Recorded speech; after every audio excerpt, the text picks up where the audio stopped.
receipts. Headlines flying, but we read past the tweets. If it's news, if it's now, Steve breaks it down. Cause the truth hits different when the facts come out. Good morning, everybody. Happy Thursday, January the 15th, 2026, 8 o'clock Eastern Time. Thank you for being here. We know you got many, many choices to make every single morning, and we are so grateful that you chose to spend some time with us. So thanks for being here. You know the drill. There is a gifting goal today. Let's see if we could avoid our gifting restriction. I don't know what the hell it is. So I try something different every single day, and maybe we'll figure it out. But anyway, thank you for that. Don't forget, tapping is clapping, liking is loving, sharing is caring. Please consider joining our team if you've not done that yet. We are crowdfunded. Want to support the channel? Best way to do that is through the various things. And everything is at Factsstillmatter. Please head on over to the link in the link tree that's in my bio. You'll find the link to our Discord there. If for some reason it does not work, please either reach out to a moderator or, and by the way, best mods on TikTok, no doubt. Reach out to a moderator, or if you just copy the link and then you put it in a browser, it will open Discord, assuming you have it. And then you should be all set. Please just follow the verification steps. Also, in the link tree, you'll find some link to the merch store. There'll be two. The first one is Tobias. That happens to be my son. He's an artist. Everything you'll see in there is his original artwork. And then ours is Facts HQ. By the way, brand new crop tops. Not going to see me sporting one, but there are brand new crop tops in there that said "Women don't owe you shit." So check those out. Anyway, let's get into our show today. There's a lot to cover. Please consider tapping and clapping and engage. The more comments, the more likes, the more joy you spread, the better off we'll all be. Lot to cover as always. Morning, Kim. How are you? Thanks for everybody for being here. Thank you guys. Really, really appreciate you. So we spent a lot of time, yesterday talking about how we respond to things, right? And I can't tell anybody how or what or where to respond, but we have no choice but to respond. We went through the history lesson. Had a lot of people reach out to me who had no idea what the French Revolution was about. As a matter of fact, my daughter had her. So she's a graduating senior, and this is midterms week, and we're also expecting some college application decisions by today. So it's a bit stressful around our house. But we are talking about because she took French in 8th grade, and she's taken it all through high school. She speaks French quite well. Went to Paris last year for a school trip, and we were talking about it. And we were sharing our what we know about the French Revolution. And she was like, it's really similar to what's going on now, Dad. I'm like, yeah, kinda. So it was just really, really interesting. So have those conversations with your children. Just remind them what happened in. We can make the reason that we make historical examples, or I should say historical analogies, is because it's necessary. So that was really good conversation yesterday. Just reminding people that we still have power. We still have power. And I think this is part of what the whole do something movement is in my estimation. And with that being said, in the Discord, you'll find the do something channel. As we are gaining momentum towards this roadshow that your boy's going out on, likely in April, the idea behind do something in general is just that. Doesn't matter what it is, doesn't matter where it is, doesn't matter who it impacts, as long as you're doing something. And I think people have submitted all kinds of ideas. And this one I really, really like because they're simple, they're small. When you leave the house in the morning, make an extra sandwich. Or just, thank you, Swishy Raiders. Hearts in the chat for Swishy Raiders, please. Make yourself an extra sandwich, right? And if you see somebody who's houseless or somebody who looks like they're in need, just give it to them. Doesn't cost you anything. You've already paid for the supplies. We mentioned this before too about some of the things that the most sought after items in houseless shelters are socks and feminine hygiene products. Those things are extremely important. They're always on the lookout. If you decide you want to donate to a food bank, please contact the food bank in advance, right? Because oftentimes they may be overstocked with certain items, but undersupplied in others. So check in with them. Plus, they can direct you to other agencies and organizations that might be willing to gather donation materials. You might see donation materials set up at your local grocery store, or whatever that might be. So these are all these little things. That's the day-to-day stuff, volunteering in your community, maybe consider running for office if that's necessary. And I made this reach out yesterday, and I've had quite a few people. In fact, there's many. If I haven't gotten back to you yet, it's not intentional, because I literally opened my mouth and said, if you decide you want to run for office, let me know. I'll help. I immediately got a whole bunch of people that inquired. I can't help everyone. I just won't have enough time. So what I might decide to do is have some conversations with some individuals who are really serious about it. And if you are really serious about wanting to hold public office, I would love to try to help. So we'll talk about that down the road. But these little things, right? And another examples are: have you ever, maybe volunteered in your school or your children's school? Or if you don't have kids, maybe that's something you would like to do. We all know, especially from those of you who are in education, teachers always need help. We struggle. I struggle with this concept that teachers have to make fucking Amazon wish lists for supplies. I know money's tight for everybody. It's tight for all of us, but there's always something we can do. I really, truly believe in the collective power of people, and the more that we can do to help others, I think the better off we're all going to be. So these are little things. And the whole point behind this entire thing, and I'm going to get into the roadshow in just a moment, is we've become lazy. We've become selfish in a way. We only think about ourselves, right? Not idealistically. We tend to think about others, but in the moment, we're only thinking about ourselves. That's natural, right? It's totally natural. So we have to exercise that activism muscle, because I do believe I do believe it's something we have to exercise. So it's these little things, right? And in an attempt to constantly try to keep my privilege in check, I have to remind myself of that all the time. Right? I have to allow myself to do that all the time. And I know people are afraid, and I know people are concerned, but that's why I call out white men, and I will do it constantly. I can direct my anger at my group of people who are holding our society back. Because if you look at voting over the last 50 years, the single largest portion of the electorate that tends to still vote conservative would be white men, followed closely by white women. We have to change that description. We cannot continue with the status quo. In fact, this morning I'm gonna do some breakdown for you from what conservatism traditionally stood for. Okay. Okay. Here we go. What conservatism traditionally stood for and what populism is now within the Trump administration. There's a fundamental differences, because nothing that conservatives say they stand for does the Trump administration do.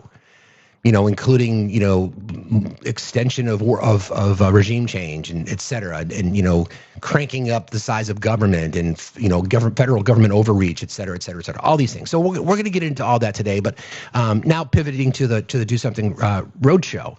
So we do have an Instagram page, and actually Sam reminds me, I'm going to put that in the link tree in my page. So there's a Do Something Instagram page. We're going to use that for some social media. We're going to have a whole bunch of other stuff that we're going to do. We've got people that are volunteering transportation. We're going to be relying on you. So to do this, it's going to require some crowdfunding. I'm going to be looking for sponsors. There's a lot of things to do. The target is April. The target is to a 30-day test drive, literally in wherever I can go in that 30-day stretch.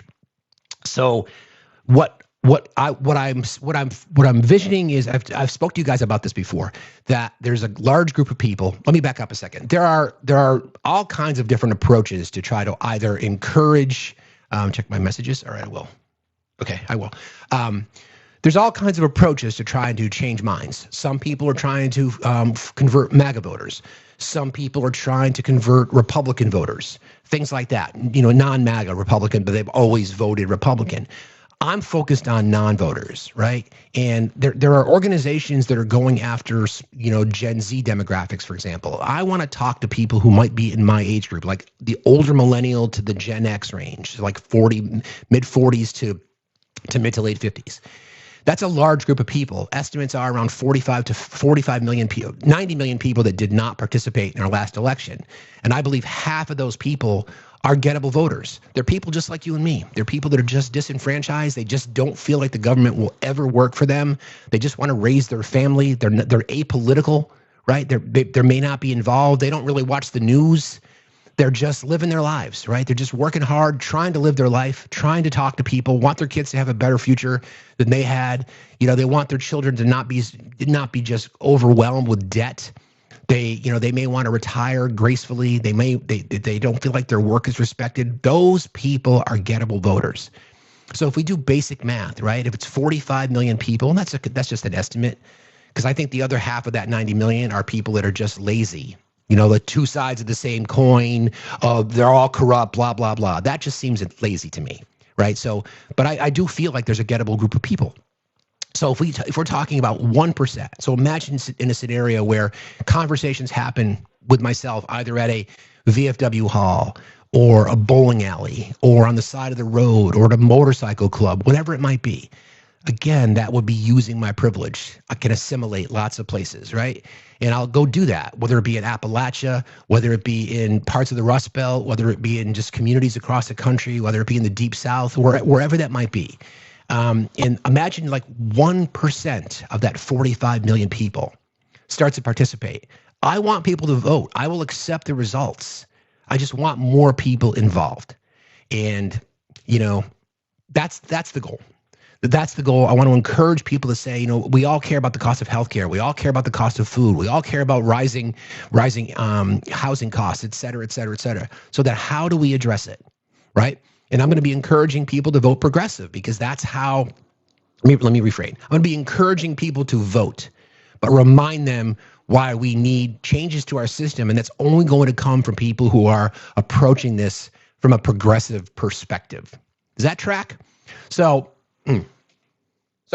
So I'm going to be leaning on this community. We don't ask for much for ourselves around here, and that's not my favorite thing to do.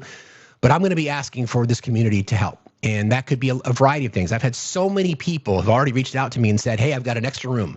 And it blows me away. And it's not that I'm ignoring you if you have, it's just overwhelming, to be honest. So we'll get there. We're working on it, but you can count on it. So if you are in one of these communities that we touch, part of what we're going to be really asking you for is to say, what kind of events might I be able to put myself in during the month of April or early May? Like, do you have a fair at that time of the year? Do you have a rally, something where I can just park an RV or park a van and just have conversations? I'd like to consider having some representation. So if somebody knows or somebody who does, agency kind of work, somebody who would like to sort of help me and our team organize these kinds of events.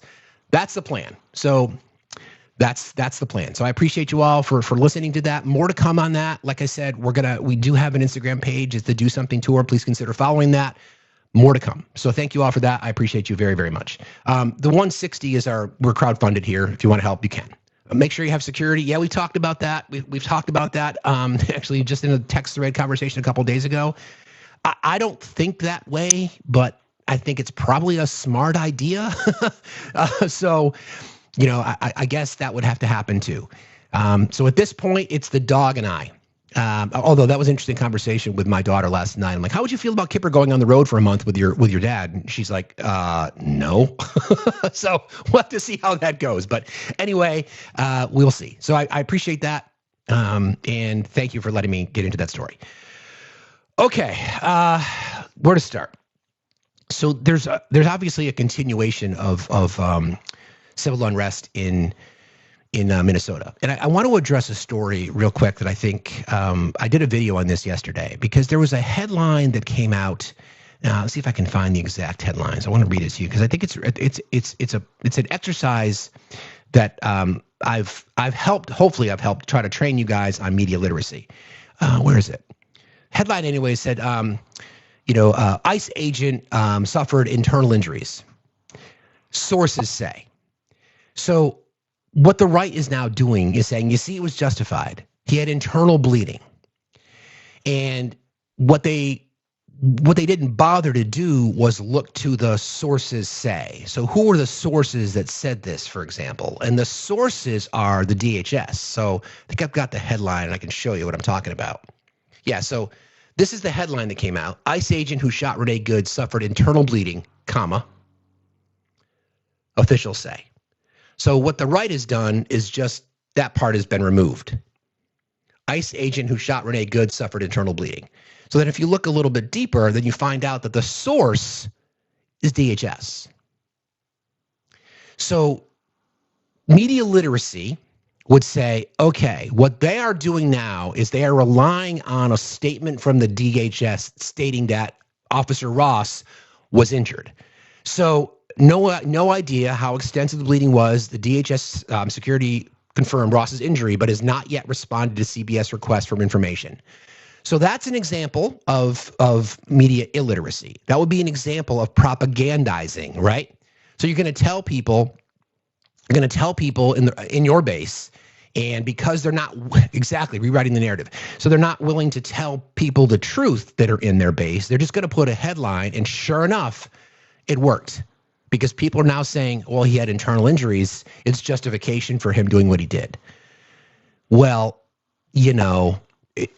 Marley, it's not about CBS. So Marley, this is what I'm talking about, right? It's not about CBS. CBS is just reporting what an official from DHS said, okay? So where we now fall, right? Don't forget, during the last 4 years prior to the Trump administration last January, which, by the way, the anniversary of that is coming up next week, we could not trust the government. Right. The argument was from conservatives and Trump supporters and MAGA in particular is that they're not going to believe anything that comes from the federal government. Now, understandably, we have reasons to question things because we know that we're lied to. But this is one of those examples where they're manipulating the media. So the headline was ICE agent injured, internal bleeding, sources say. So what MAGA is now doing is deciding that they are going to trust the federal government. This is where your narrative comes in. Remember, we discussed this before. We're talking about when we don't have all the information. First of all, we're all biased as humans. We walk around the world with our biases every single day. Everybody knows that. It's no different. When you don't have all the information, or what's worse, is what you're seeing doesn't square with your belief set, you're going to fill in the gaps. So they were told initially, let me back up a sec. The justification that you're hearing from MAGA is a wild pivot, and we'll get into that in a moment, but they're trying to justify what happened to Renee Good. We know that. And then we're going to get into another story because there was another incident in Minneapolis. There's an incident in Texas. It's an incident in California. So it's just getting worse and worse. And it's by design. They want to ramp this up. They want to be able to use the Insurrection Act. So we need to be mindful. We'll talk about that in just a moment. My point is that they've been able to convince their base that something really serious happened to Jonathan Ross and that he was justified in doing so. So now they're going to use the media when it benefits them, and there's going to be reporting, just enough reporting to kind of get to pique the interest of their base. And then they'll say, well, we're the source. DHS, we're the ones who are telling you that Jonathan Ross was injured with internal bleeding. And their base is like, yeah, absolutely, you see? Flip the narrative, right? Flip the narrative. If the Biden administration or the Obama administration had released information from DHS, there's absolutely no way conservatives would believe it. And this is a fundamental difference between the right and the left. We don't just look at the headline. We look past the headline. Hopefully, if there's one thing that you've learned from me is to do that, right? Be sure you question everything. Don't just, even if it's your most trusted news source, you've got to look past the headline, right? So we know there's enough video. We don't need to relitigate this entire thing. We know that he leaned over the hood. We know that he wasn't hit, right? We know that. It's just, we know it. But that's what they have now. And what's worse is the constant justification of tyranny. It blows me away, right? So I want to get into that a little bit now, but everybody keep tapping and sharing, please. I appreciate y'all very, very much. So let's talk about that a little bit, because the weird part about what we're seeing now is so completely oppositional to everything that we've all been told the conservatives stand for. So I'm just going to go through this little exercise, then we're going to kind of break down, what traditional conservatism at least used to be and how it applies. And then we've got a few more details I want to cover in this. And then we got to talk more about some dog whistles that are coming out. We're still talking about the Epstein files. Believe me, we spent an entire live on it day before yesterday, and we've got some more news on that topic too. So let's go through the exercise here. This is how you would describe tyranny, or these are the key traits of tyranny. I'm asking you to be objective, right? Just be objective and just listen, right? So power without consent, right? So consent in this case would be just violation of constitutional norms, separation of the oversight and those checking each other, right? So no real checks and balances. Courts, legislature, media can't stop abuses. It kind of tracks with what we're seeing, right? Rule by fear or by force. These are key traits of tyranny, right? Rule by fear or force. Threats, violence, intimidation. That tracks. Suppression of freedom, speech, press, protest, religion, right? So what we're going to see, and I've done this exercise a couple of times. In fact, I was in a live yesterday afternoon, and this is the new question that I've been asking, right? And I think if you really break it down this way, it really exposes the hypocrisy that we see from the right. I asked the question. I said, okay, do you believe that what we've witnessed? ICE is now the largest law enforcement agency in the United States. Has a massive budget. They've reduced their training down to 47 days. We know we know where they're recruiting from. There's enough evidence to say that people are posing as ICE officers. Okay, we've all seen it. It doesn't need to be relitigated. We know that. Point being is it's the first time ICE has ever worn masks, right? ICE existed during the Obama administration, during the Biden administration. It's been around for like 22 years, I think. Thank you, Patriot Act. It's been around for that long, right? Never before have they ever worn masks. Never before have they done what they're doing. Not in 20 years has this many people lost their life in ICE custody. Seriously fundamental difference between what we've seen previous and what we're seeing now. So I asked the question. I said, okay, is it tyrannical, right? Or is it an example of tyranny to have a federalized, law enforcement force masked, going around the streets of American cities and in some cases detaining and now unaliving American citizens? And the response that we get from MAGA is no, that's not tyranny. So then my follow-up question is, do you believe that mask mandates and vaccine mandates are tyranny? And of course, they say yes. So that just tells you that this is just an obvious attempt to defend their belief on this. Because if they acknowledge that what is obviously tyranny, rule by fear or force, it's a trait of tyranny. Rule by fear or force, threats, violence, intimidation. What else would you describe it? How else would you describe it? It's not intimidating? We know it's intimidating. They're not being violent? Of course they are. They're not making threats? Of course they are. It is a fundamental trait of tyranny. That's part of it, right? That's part of it. So how then can you square that not being tyrannical, but yet employees, federal employees, and even some companies who said you either need to get vaxxed or wear a mask? And what's worse is a lot of these little betas were probably the same ones in 2020 and 2021 that didn't want to wear a mask, right? And now they're totally fine masking up.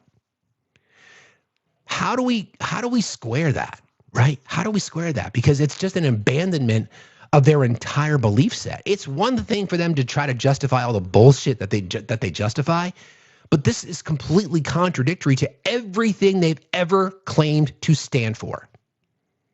It's tyrannical to wear a mask during a public health emergency and to get vaccines again during a public health emergency, but it's not tyranny to have ICE, federal law enforcement agencies, rounding up American citizens, unaliving American citizens, abuse against pregnant women in custody, abuse against children in custody, 35 deaths in 2025 while in ICE detention centers, biggest number in 20 years. That's not tyranny. And when you're in these conversations, what will happen is they'll do this old boring ass debate tactic, which is an appeal to emotion. Okay. And what happens there is when they know they're caught, right? They might not even realize they're doing it, but when they know they're caught, they're going to say, well, you guys just support having rapists and murderers in your neighbors. We have to be able to go and find those people. I'm like, no, nobody said that. Nobody said that. We're asking if what you're witnessing is tyranny. And they won't answer the question, or they'll say, no, it's not. I really hope that, I know there's a lot of conservatives in here today and MAGA betas, because I know you love me so much, but I would like to ask you this question. in 2 years, 2.5 years, there's very likely going to be a Democrat in the White House. Very likely. How would you feel, okay, if the shoe were flipped or the script were flipped? Shoe were on the other foot. And the administration of a Democratic president determines that MAGA, anybody affiliated with MAGA, is a domestic terrorist organization. And in support of national security, the ICE budget is expanded. Congress lines up with expanding their rights of law enforcement. And they literally go door to door, just like they're doing now. Anybody that has an affiliation with MAGA or the America First movement is deemed a threat, and they're detained and they're sent to detention centers. Because this is what you're saying you are fine with.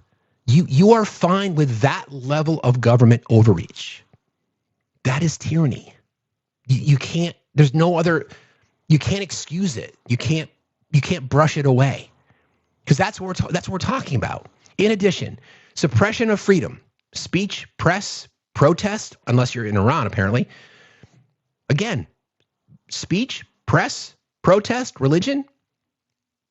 Evangelicals are telling you you can't be Muslim. You can't believe anything other than what we tell you to believe.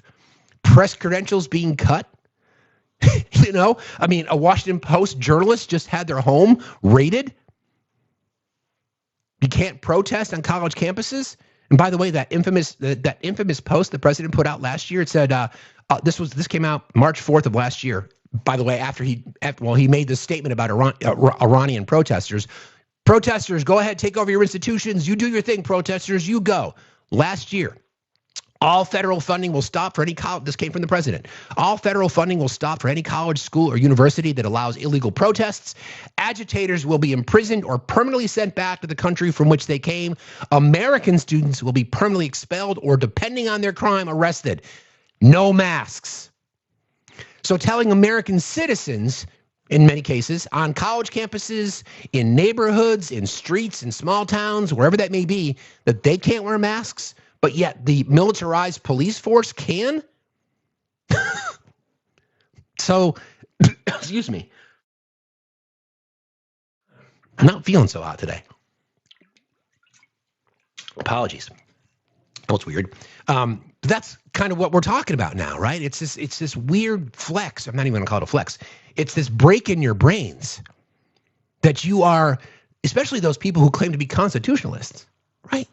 If you are a constitutionalist, if you really want people to believe that you're a constitutionalist, then you would be the first ones standing up against this, because they are violating constitutional rights every single day. Fourth Amendment rights, First Amendment rights, et cetera, et cetera, et cetera. But apparently it doesn't matter as long as it supports your agenda, which again is why we come back to what the right hates talking about: racism and bigotry.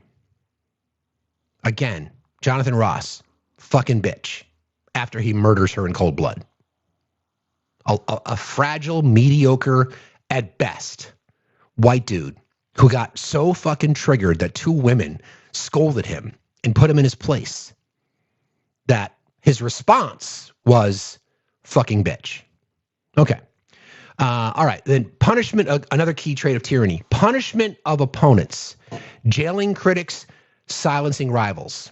Indicting people. James Comey, Letitia James, wanting to sue Jerome Powell, going after Mark Kelly. These are tyrannical tendencies. Corruption and favoritism. Do we even need to unpack that one? Probably not.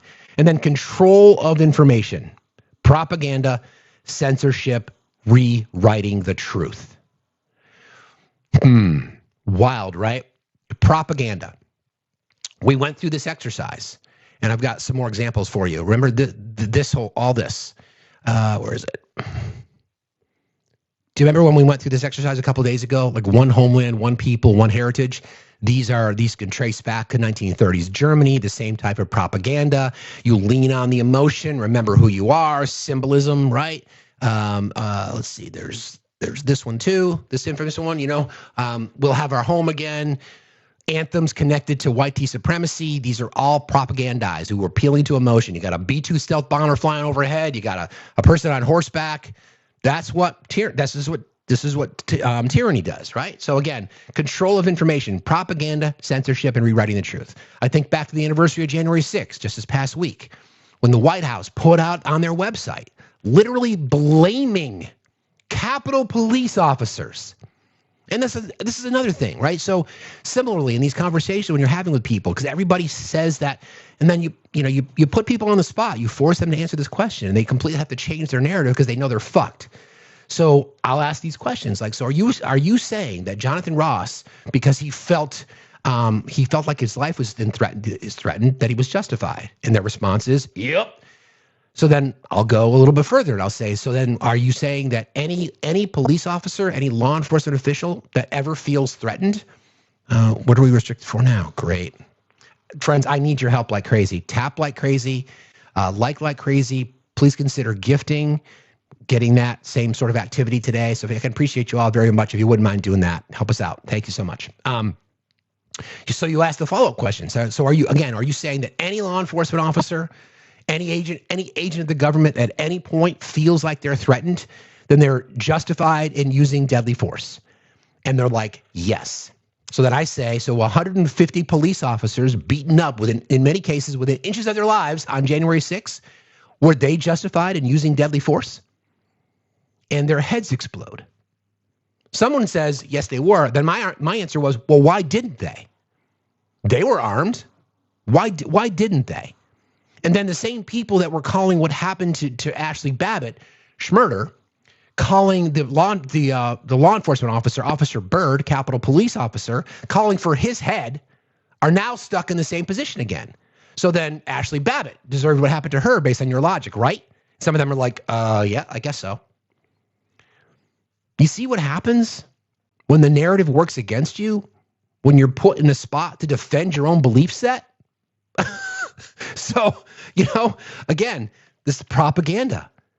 There's no, first of all, if anybody wants to use the same argument, I think I mentioned this yesterday, the argument they're using now that if Renee Good wasn't where she was, that it wouldn't have happened. And we can just continue to say, well, if ICE wasn't there, this wouldn't have happened. They'll say, well, if it wasn't the Somali fraud, ICE wouldn't have had to been there. Then I said, well, if it wasn't Nick Shirley lying about what happened, then ICE wouldn't have been there. So it's this one-upsman game. We all know flat out that Renee Good would still be alive if ICE was not in the street, period. Now, if you want to have a conversation about whether or not Renee Good would be responsible under the law for a traffic infraction, sure, no problem, absolutely. Could we cite her for? Could you make an argument in a court of law that she was disturbing the peace? Maybe, but you contact local law enforcement and you let them do their job. And that's what the right does not get. They've gone from a person who was protesting, again, the constitutionalists, right? A person who was protesting. Our country was founded on protest. That is why it is one of the first rights we have in our Constitution. Religion, speech, press, petition your grievance, and protest. Those are the first things you read in the Constitution. There's a reason those things are first. And conservatives, the 2A enthusiasts, then want you to believe that the 2A is what gives you protection over your First Amendment rights. Now, we know that the narrative that they've been told is just wrong. We know that the Second Amendment is rooted in white supremacy. Virginia and North Carolina slave owners were really concerned because the militia at the time the Constitution was ratified, the militia was scattered, and they wanted to be militiaized or added to the militia because they were so concerned about the slave rebellion because they were outnumbered. They wanted to be included in the militia. Therefore, their right to keep and bear. That's where it comes from. People don't know that because if you pull the logic thread a little bit, in the rights mind, the Second Amendment gives U.S. citizens the right to go up against a tyrannical government. But then we have what's called a treason clause in the Constitution. So why would there be a treason clause in the Constitution which identifies a threat against the government, whether it be through insurrection or rising up against the government? That is considered treason, punishable by execution. So again, here we are. So those people, then tyrannical or tyranny becomes subjective, I guess, right? I don't know how anybody can look at what we're seeing across the country in American cities and small towns of masked federal agents. There is no bigger example of large government overreach than this. How are they not tyrannical? So in the minds of conservatives and 2A enthusiasts, does that not give us the right as citizens to use our Second Amendment rights to stand up against tyranny? When you ask them that question, they really struggle answering. But instead, they call for a 1776 moment when people are told to wear masks because of a global health pandemic. Make it make sense. Make it make sense. Okay, so a couple other examples. So what tyranny looks like in real life. Again, these are the traits: power without consent, no real checks and balances, rule by fear or force, suppression of freedom, punishment of opponents, corruption and favoritism, and then control of information.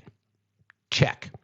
What tyranny looks like in real life. A tyrannical system often includes things like secret police or political arrests. I would not say that they're a secret police. That's the only difference. They're a public police. Rigged elections or no elections. Absolutely. Well, that's a tenet of fascism. First of all, the claiming that elections are rigged while you're rigging the elections, right? Suppression of votes, access to voting systems, demanding states turn over voter rolls, things like that. Laws applied only to regular people, not to the leaders, right? Masks make them secret. Good point, Francis. Masks make them secret. That's a really good point. Really good point. Francis is one of our mods. See what I mean? Best mods on TikTok, no doubt. Laws applied only to regular people, not leaders. So regular people are commit fraud, but leaders don't. Regular people get convictions of crimes, but leaders don't, or at least they'll attempt to spin the narrative, right? Intimidation of journalists and activists happens every day. Fake news, raiding a Washington Post journalist's home, right? And then scapegoating minority groups to gain support. That is a fundamental tenet of MAGA. Scapegoating minority groups to gain support. So the crossover between fascism and tyranny, it's not coincidence, right? It's just not. It's just not a coincidence. So how do we, so in summary, tyranny is government power used to dominate people instead of serve them. So how then do we explain this to our friends on the right? Because what they don't think about, right, is if the shoe were on the other foot. Imagine that scenario, right? Where you get the matriarchy is in charge. And the matriarchy sees that conservatives, MAGA, American First Republicans, are a true threat to society. You can just use a tweet. You can just use an executive order to label anybody and everyone that is affiliated with MAGA a domestic terrorist. It's no different than what the president's done, deeming Antifa a domestic terrorist organization. See, it tracks for conservative because it supports what they've been told to believe. First of all, that Antifa is an organization. Okay, whatever. What? Okay. Anyway, so if the shoe were on the other foot, what would happen? So you would send patrol cars, VW microbuses, and vans with shag carpeting through the streets of American cities looking for people with a red hat? Because that's an identifiable characteristic, right? Tom Homan told us so, that we can use a variety of identifiable characteristics. So is a MAGA hat an identifiable characteristic? Yep. Is a Punisher t-shirt an identifying characteristic? Yep. Truck nuts surely are. You don't think it through that way, do you, friends on the right? You guys don't think it through that way because you think that would never happen. Or you know what you would think? You would think that, I'll just take matters in my own hands. That's what we're talking about. So this is a cautionary tale for you. We're seeing it. A spelling test. spelling test, yes, that would certainly be an identifying characteristic. But you don't think of it that way, right? You don't ever think of it that way because you never think, what if it happened to me? What if the shoe were on the other foot? You would never justify it. You would never justify it. You'd be the one 1776 tattoo, or the chain, whatever it is, the ring of thorns tattoo, right? Or a face tat, due respect. Confederate flag. If we're talking about identifiable characteristics, because that was one of the things that Tom Holman told us, there's a variety of things. Hi, Buzzy. Good to see you. That's what they've told us. There's a variety of things that would be considered identifiable characteristics. So if the shoe were on the other foot, would you be okay? Because that's what you're saying. You are saying you are fine with massive government overreach. And that's what this is. Yesterday, I had one person admit that this was government overreach. So the small government crowd. How can any of you be comfortable with this? Once again, because it doesn't affect you personally, at the moment, at least. But Renee Good was a white woman in America. We've got other stories of other American citizens, U.S. citizens, whether they be white or brown, being detained. In some cases, losing their life.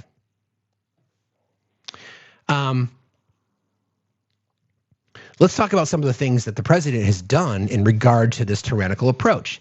Again, attacking or delegitimizing the press, calling the press enemy of the people. Fake news. That delegitimizes the press. And I've mentioned this to you guys before, that I'm concerned about is concerned the right word? Yeah, I mean, I believe in the press. We all have to. I would hope one thing that most of us have learned during this process is why the press is so critical. Seriously, why it is so critical. Because the press is there. It serves as a check and balance for power. That's what it's intended to do. Early on in the creation of our country, that was something Ben Franklin talked about a lot, about how important it is to have an active press, an active and engaged press, right? We went through this when we went through this, the French Revolution yesterday, that exercise. That was one of the main cogs in the opposition of the people because they started to get news. If they started to get news, they started to get information. There was dozens, hundreds of little publications, especially in Paris, that were released around that time to inform, the electorate as to what was happening. This is what they're doing. This is how they're doing it. You can't buy bread, but they're building bigger ballrooms. So it's that kind of stuff. So I'm concerned. Yeah, it's concerned. I'm concerned about the future of the press because people don't trust it. There's reasons, right? We've seen, legacy media, for example, just bend a knee. Now, I understand it. I understand why. I don't like it, but I understand it. The reason is dollars. Follow the fucking money. They need access to the president. They've got to be able to have access to the Oval Office. They need access to the press corps. They want their seat on Air Force One. All these things are required. And again, a transparent administration would certainly not want to deny anybody access to the press. But that's exactly what they're doing. Similarly, Pete Hegseth and the Pentagon. So I'm going to read that story to you. Let me see if I can find it here. And we've got a story too about where is it? The watch list or the ICE report, names being released, of people that are in ICE, right? We'll talk about that in just a second. But the FBI searches a Washington Post reporter's home as part of a classified documents investigation. FBI agents searched a Washington Post reporter's home yesterday as part of a leak investigation into a Pentagon contractor accused of taking home classified information, the Justice Department said. Hannah Nathanson, who has been covering President Trump's transformation of the federal government, had a phone, 2 laptops, and a Garmin watch seized in the search of her Virginia home, the Post reported. Nathanson has reported extensively on the federal workforce and recently published a piece describing how she gained hundreds of new sources, leading one colleague to call her the federal government's whisperer. While classified documents investigations aren't unusual, the search of a reporter's home marks an escalation in the government's efforts to crack down on leaks. The Post was told that Nathanson and the newspaper are not targets of the probe. Executive director or editor Matt Murray said in an email to colleagues, quote, nonetheless, this extraordinary aggressive action is deeply concerning and raises profound questions and concerns around the constitutional protections for your work. The Washington Post has a long history of zealous support for robust press freedoms. The entire institution stands by those freedoms and our work. Attorney General Bondi said that the search was done at the request of the Defense Department.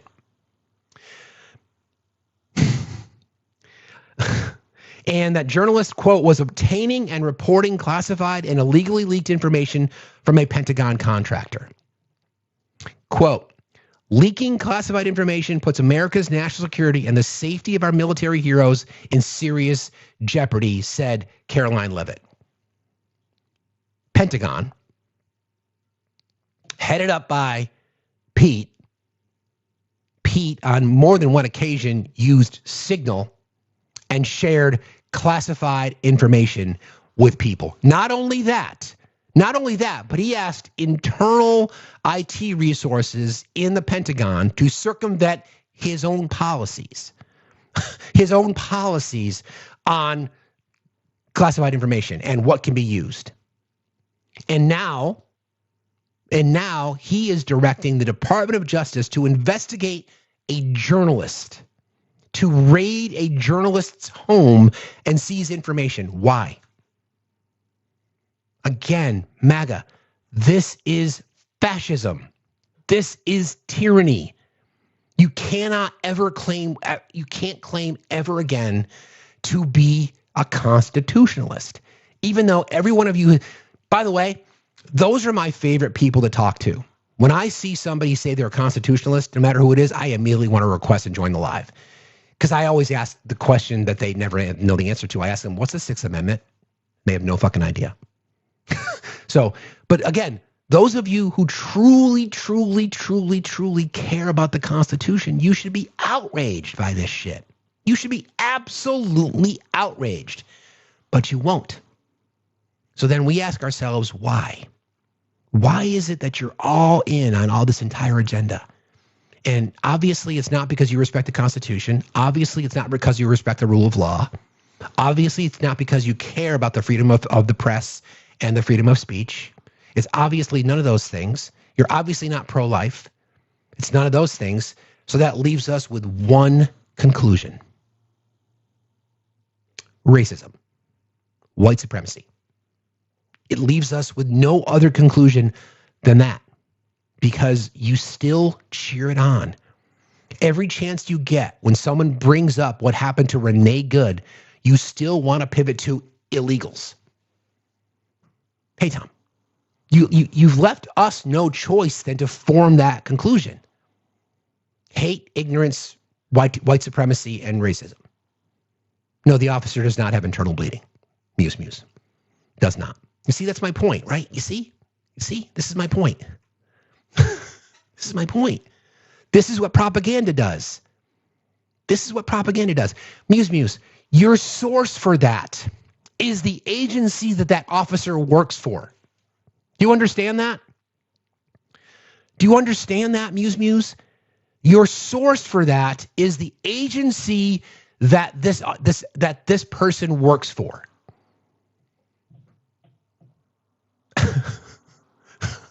That would be like the wolf that's outside the chicken coop saying, I got security, I got it covered, nothing to see here. You see what I mean? This is what happens. You fall into these traps and you're allowing yourself to believe exactly what I was just describing to you. But anyway, good morning, Jen. How are you, friend? I'm good. How are you? I'm all right. What's on your mind today? Well, I just wanted to comment about the internal bleeding. I'm a trauma ICU nurse, and I've seen that multiple times. Before you continue, I had to take my daughter to the hospital, to the ER last week, and my friend Jen here talked me off the ledge numerous times. So thank you again for that. I really appreciate it. Of course, I'm here for you all the time. And of course, I'm not a doctor, and I don't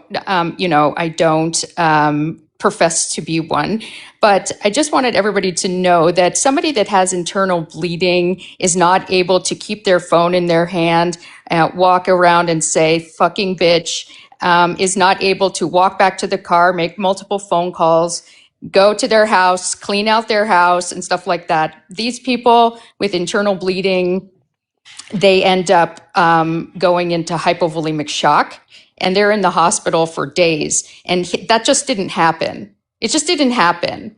And so they are trying to make Renee Good and now her wife the perpetrators, and it's vile.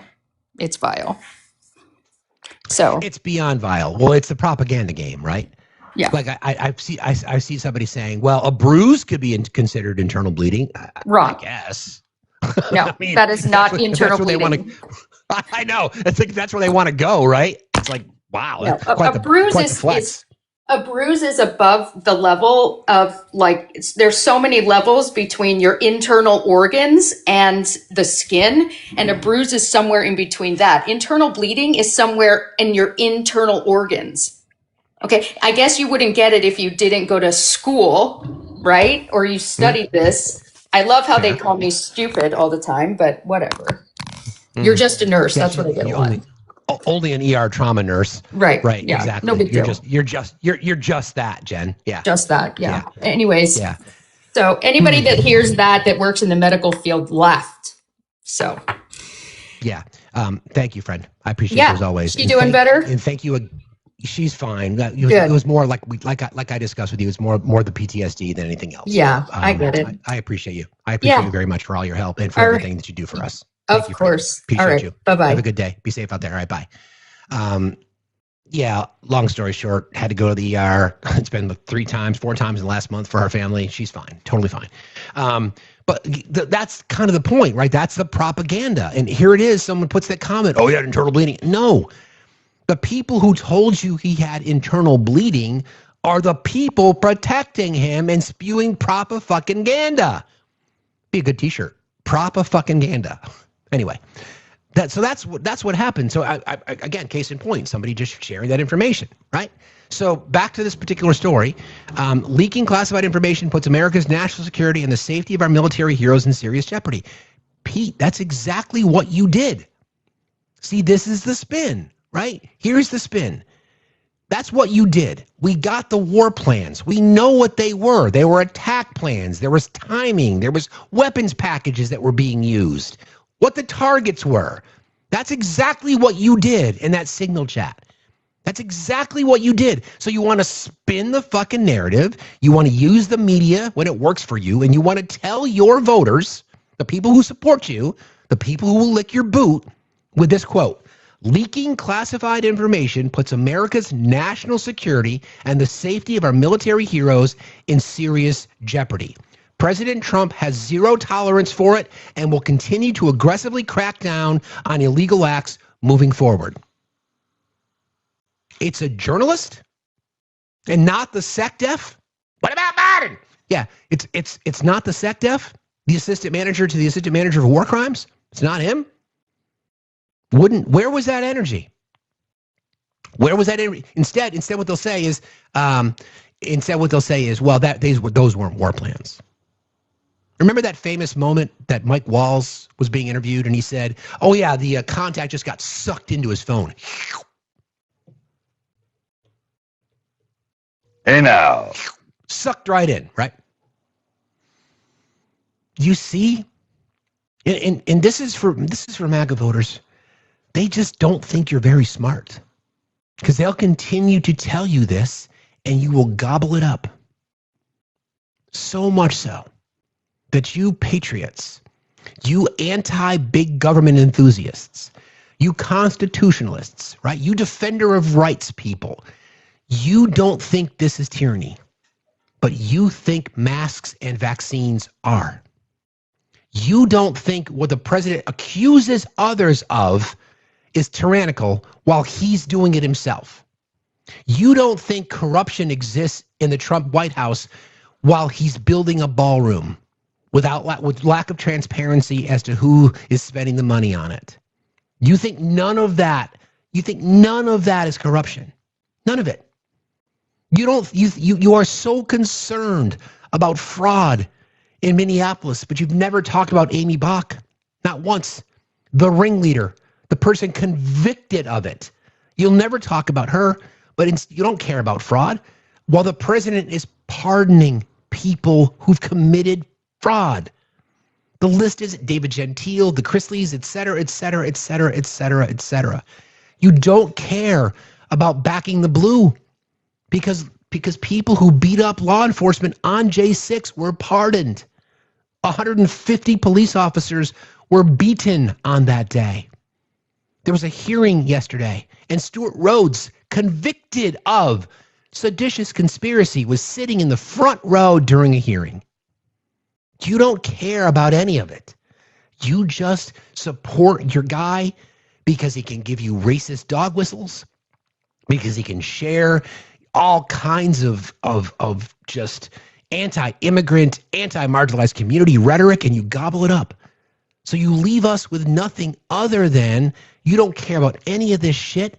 You're just so wired by hate and bigotry and racism and white supremacy that you'll accept all of this, even going against your own beliefs.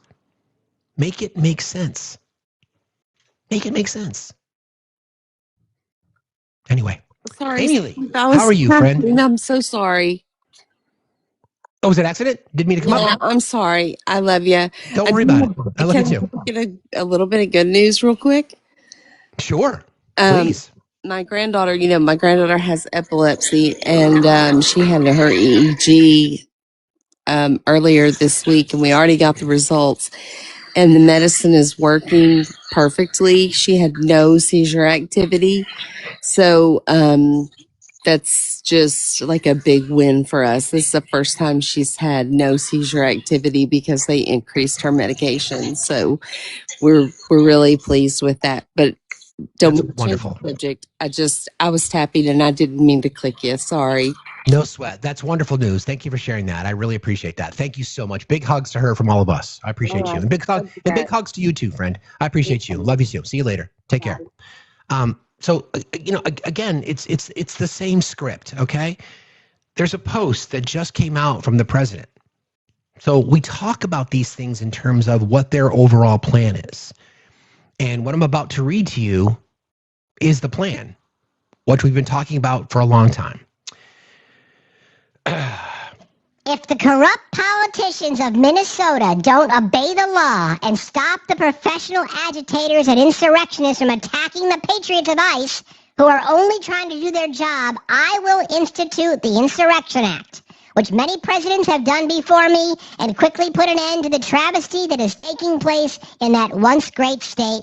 Thank you for your attention to this matter, President DJT. Once again, MAGA conservatives, Republicans, you would never stand for that shit. You would never stand for it. And here you are, doubling down on massive government overreach. Jay, what's wrong with that?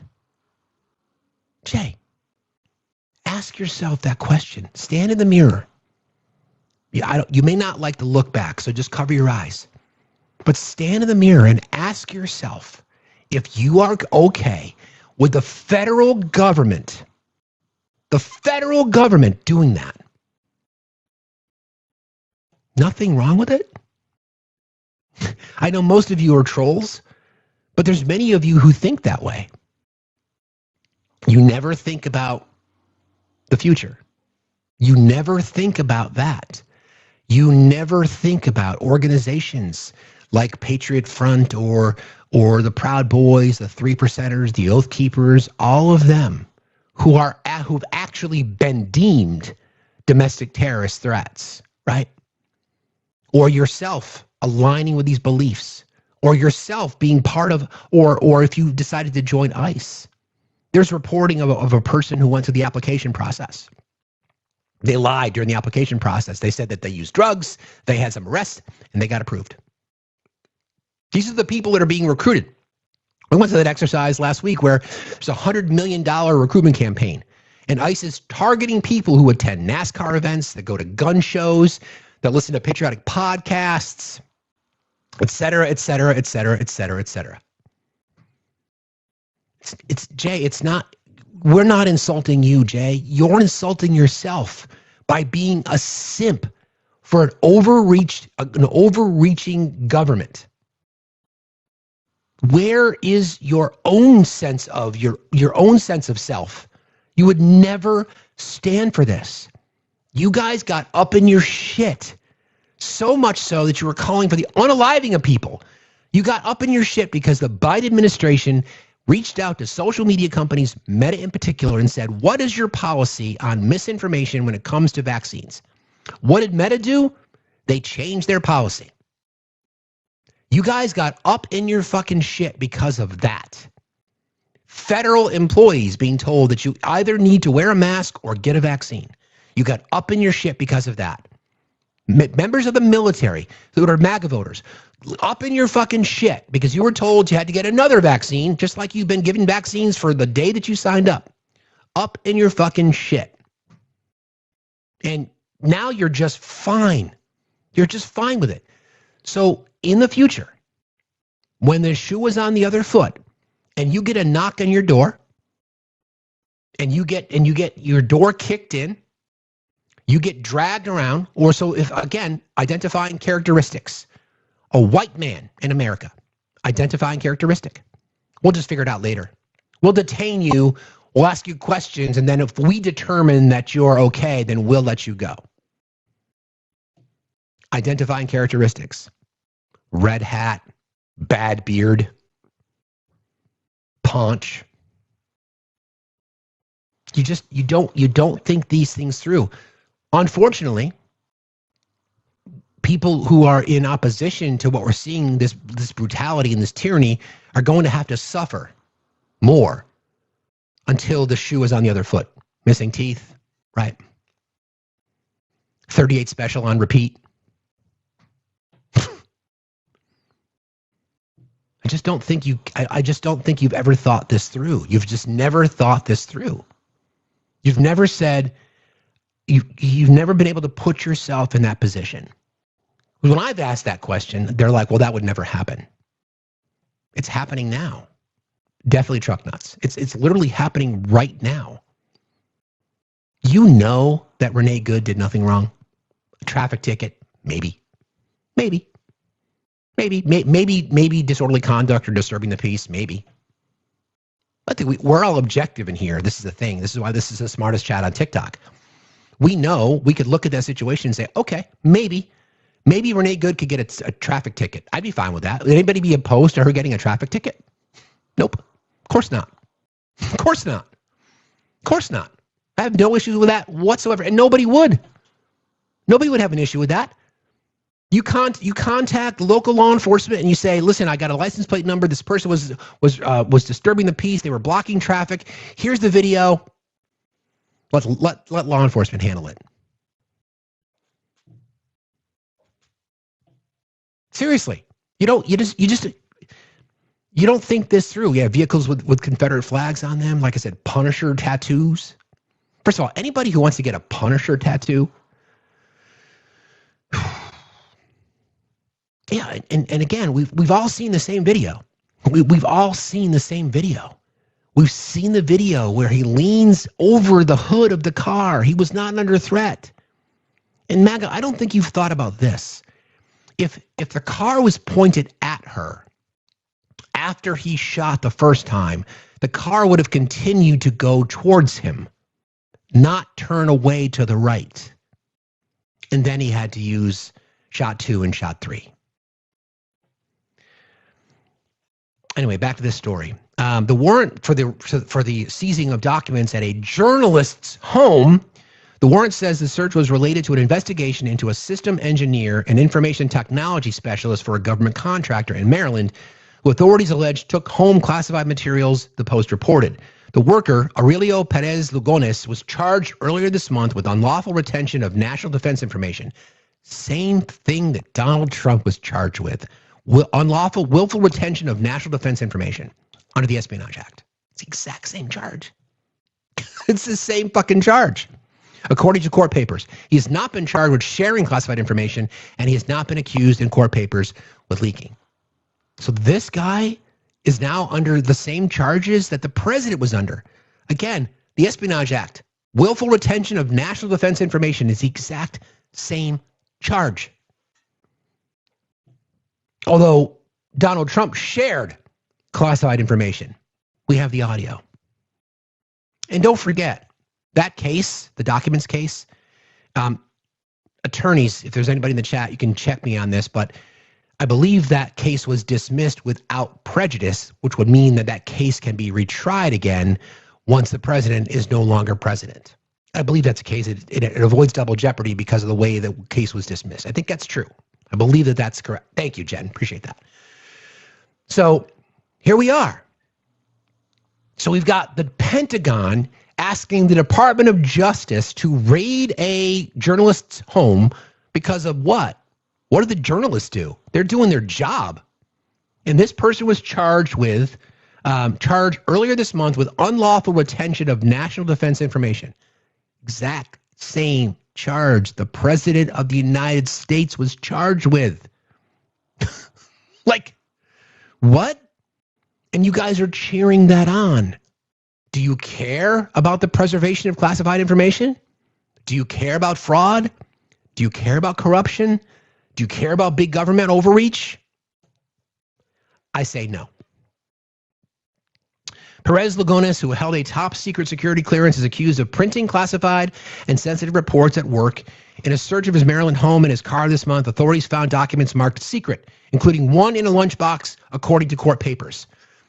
Lunchbox, gold bathroom, ballroom, office, desk. You guys don't care. You don't care about any of that. What about Biden? You don't care about any of it. You don't care about any of it. First Amendment groups expressed, hold on. An FBI spokesperson declined to comment. The Washington Post said Wednesday that it was monitoring and reviewing the situation. An email seeking comment was sent to lawyers for Perez Lugones, who is expected to appear in court on Thursday for a detention hearing. First Amendment groups expressed alarm at the search, saying it could chill investigative journalism that holds government officials to account. That's exactly the point. That's exactly why they're doing it. They don't give a fuck about the classified information side because they fucking leak it all the fucking time. They don't care. They just want to intimidate the press. Independent journalists.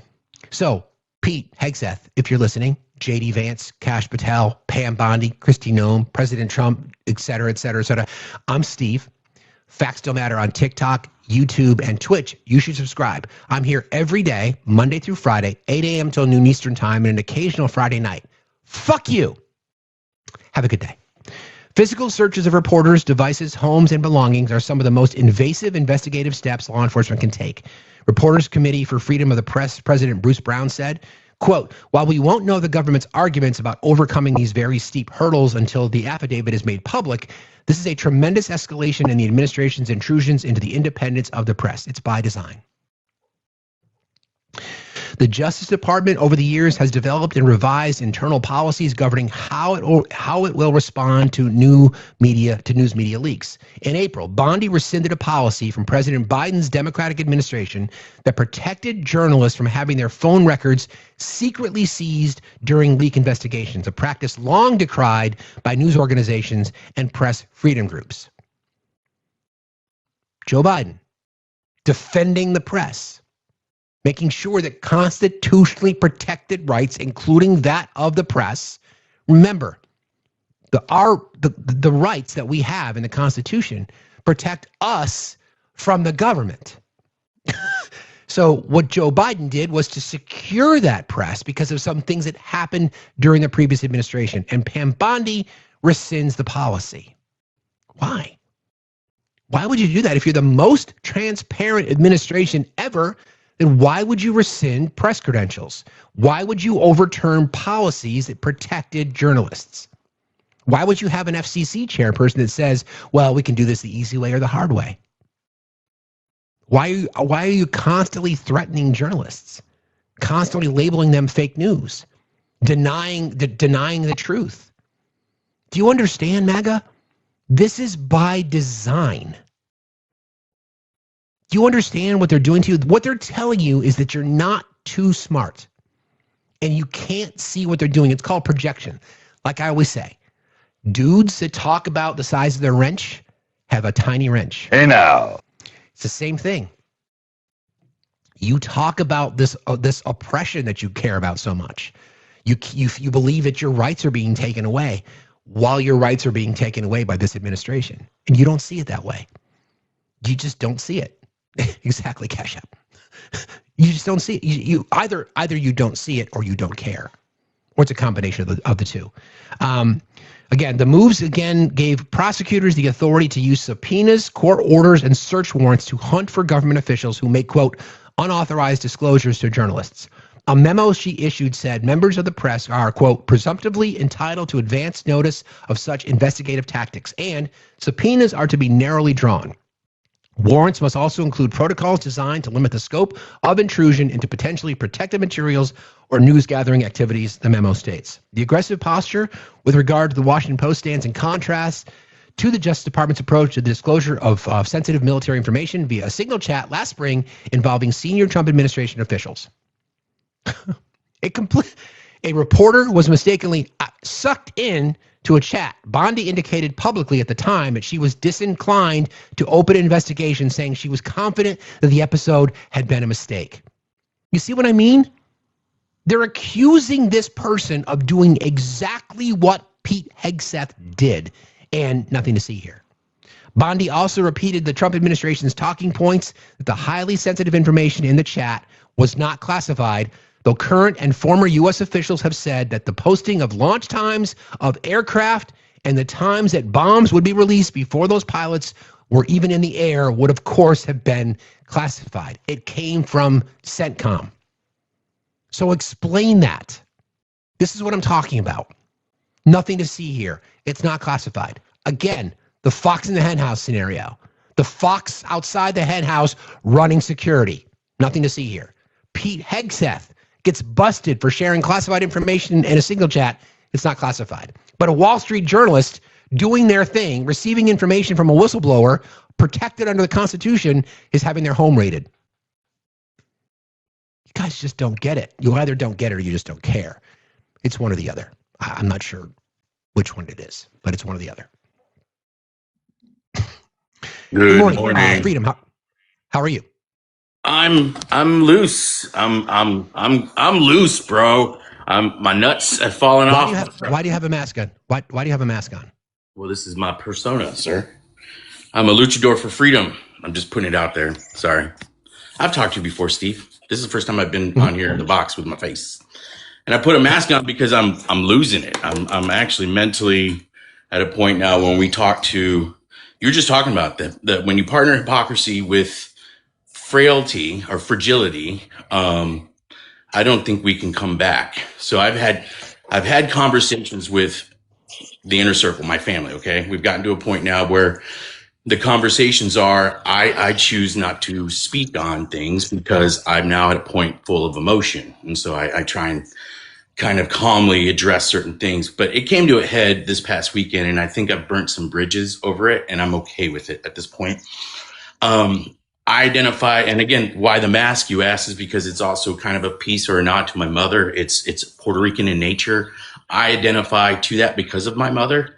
The full circle moment that happened just this over the weekend is that the in-laws, Super Bowl is a big deal for some people, right? And conversations come up about Super Bowl. The full circle moment for me is that I've been with my wife for over 27 years. So I've been with her longer than she has been with her family. But yeah, we are connected. They live in the town next to us. We share Sunday dinners, blah, blah, blah. I held my tongue enough times when I've overheard what at bottom line, they're bigots. Straight up bigots. They had a problem with, in the first year that I was there as her boyfriend, her brother thought it was necessary to articulate when Jennifer Lopez came out, why would they have, and then the derogatory term that you would use against someone who identifies Hispanic, and use that term. And I snapped. I spoke up. I said some words, and then I grabbed his throat and put him down. That carried and followed me, right? I will always be known as that person. And so I've tried very hard not to be that person in engagements, right? But like I said, it's reached a point. So now we fast forward, we've got the new Super Bowl party plans, and these bigots within earshot while I'm eating their dinner, right? I have to like swallow my pride as I'm overhearing about, hey, that Bad Bunny is a foreigner, Bad Bunny this. They look just like all this ignorant conversation, which I had to chime in and you know, ask, like, so there was a lot of topics. So I unleashed at that point. So I found out they don't believe or know that Puerto Ricans are citizens of the United States. It's just a lot of ignorant stuff. And so then it just circled. It was like this tornado of crap. And like the bottom line is this, and we're going to go back to the eternal bleeding thing. I broke my ribs in a four-wheeling accident, like an idiot, like riding through the woods and hitting a tree. And then I had to push the four-wheeler like 3 miles back to my truck with 3 broken ribs that I didn't know I had. And, you know, I eventually go to the hospital and you're figuring it out. My in-laws had to come and rescue us, right? Because I could not change a tire or get under the whole thing, but I could remove the tire. And I remember my father-in-law being like, Dan, you did that with broken ribs, like the whole thing, talking about it. So I brought that up. Try to land that plane, okay? Yeah. Let's land that plane, all right? The plane is this, man. You know, I think we're far gone from any actual conversation where you're pointing to hypocrisy, because there is no way to bring illogical back to the logic, which is that you showed calculus. You said this, if this, then why wouldn't you believe that? It's beyond that. It's beyond that. So that's why I'm wearing a mask. I'm going crazy, dude. I appreciate it. I appreciate that. I know we've spoken before. I would just ask anybody if they come up with a mask on. It wasn't meant to offend, but no, you're right. I mean, these are the conversations that I think you got to continue to speak up. So thanks for jumping in today, bro. Yeah. I appreciate that. It's good to see you. Appreciate you, brother. Be safe out there. Thanks a lot for being here. Yeah, I get it. I mean, these conversations are difficult to have. Like thankfully I don't have anybody in my family that's MAGA. Right. I'm grateful for that, but I know a lot of people do. I can't tell anybody how they're supposed to feel about their own family dynamics, whatever that would look like. All I'm trying to point out here is that we know that facts hurt, obviously. We know that it bothers them. We know that they're triggered by nail varnish. This is the thing. Let me just address this real quick. What you guys see, what MAGA men, the weakest, the most mediocre people that exist in our country are white conservative Christian men, quite frankly, in my opinion. You understand that when nail varnish was invented, it was invented for men. It was created for men, by men, as a symbol of masculinity. It personified the masculine warrior ethos. It was part of a distinctive characteristic, right? You talk about adornment, right? You have no issues with tattoos, right? None whatsoever. But for some reason you're triggered by this, because my belief is this, that you want to do it yourself, but you're afraid to. Embrace it. Color is resistance. Embrace it. Please. Anywho. Or piercings too, right? Piercings, right? It's such a wild thing to be so triggered by. Why would that bother you so much? I don't get it. I don't know why that would bother you so much, but it's funny. That's just me. Yeah, wigs too. Okay, let's see. I think I've got everybody. Nobody else in the box. All right, I'm going to go back to this story just to finish up. Yeah, again, the aggressive posture with regard to the Washington Post stands in direct contrast to the Justice Department's approach to the disclosure of sensitive military information via Signal Chat. Bondi indicated publicly at the time that she was disinclined to open an investigation, saying she was confident the episode had been a mistake. Bondi also repeated Trump's administration's talking points that highly sensitive information in the chat was not classified, though current and former U.S. officials have said the opposite. So, once again, similarly to the news story we had earlier, DHS says Officer Ross had internal bleeding. So when the Biden administration comes out with information, you wouldn't believe that. You wouldn't believe it. This is what happens. And this is a fundamental, see, the people on the left, we don't look at politics as a sport. And I've challenged, you guys know me, I'll challenge Democrats who don't speak up, who don't challenge their own party, right? Who don't challenge their own belief set. who just will click the headline. That's a fundamental difference, right? It's a fundamental difference. You can't challenge that. You can't look at what Pete Hegseth did. You only want to be told what he did. You don't want to trust former intelligence officials, bipartisan from both sides of the aisle, saying what he did was actually release war plans. So how to square this, right? In that signal chat thread that was released, you had weapons packages, you had timing, you had locations. What would you call that? Let's put it in terms of in MAGA speak. You're on your way to the pig races. Okay? So you share the time in which you're going to leave to go to the pig races. You share the kind of car and truck you're going to be driving going to the pig races, and you're going to be telling people in your group chat who's going with you.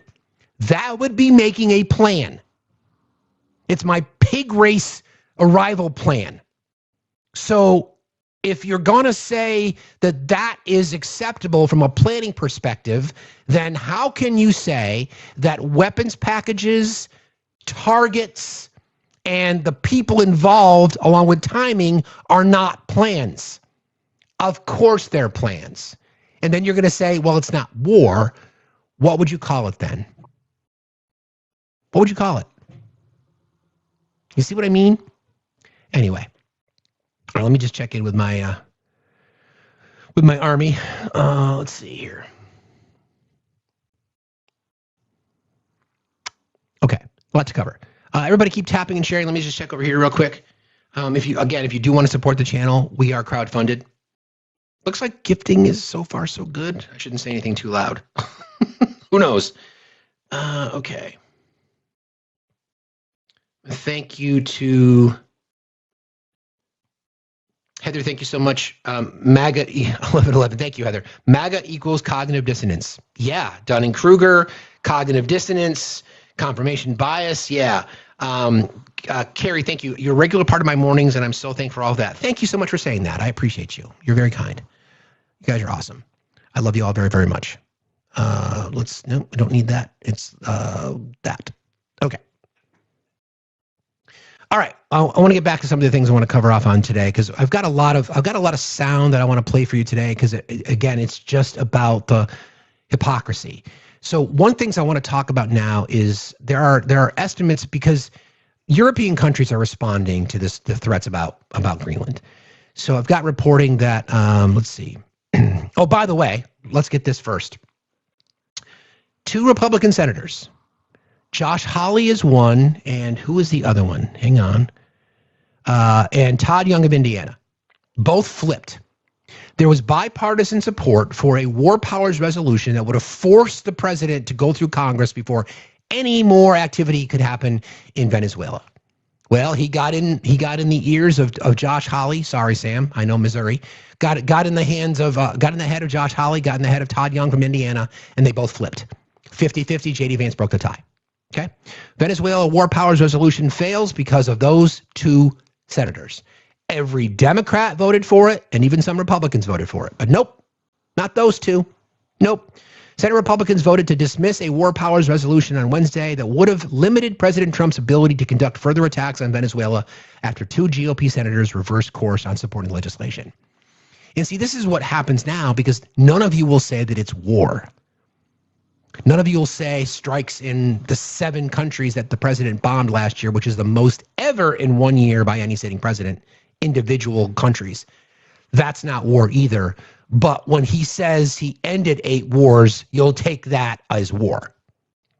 You see what I mean? That's why we mock you, because it's easy. Trump put intense pressure on 5 Republican senators who joined the Democrats to advance the resolution last week, and ultimately prevailed in heading off passage of the legislation. 2 of those Republicans, Senator Josh Hawley of Missouri, Josh Hawley, and Todd Young of Indiana, flipped under the pressure. Vice President J.D. Vance had to break the tie. The outcome of the high-profile vote demonstrated how Trump still has command over much of the Republican Party, yet the razor-thin vote tally also showed growing concern on Capitol Hill over the president's aggressive foreign policy ambitions. But not enough. Yeah, they are pussy-ass bitches. You're right, Kathy. Democrats forced the debate after U.S. troops captured Nicolas Maduro in a surprise nighttime raid earlier last month, or this month, I guess. Quote, here we have one of the most successful attacks ever, and they find a way to be against it. It's pretty amazing, and it's a shame, said Trump in Michigan. He also hurled insults at several of the Republicans who advanced the legislation, calling Senator Rand Paul of Kentucky a stone-cold loser, and Senators Murkowski of Alaska and Susan Collins of Maine disasters. Those three Republicans stuck to their support of the legislation. Congress isn't going to stand up. We can't get Republicans to jump on board. Again, this is the hypocrisy. This is against everything that conservatives stand for. There's no way in hell before Trump that any of them would have signed on to this. Any of them. Here we are.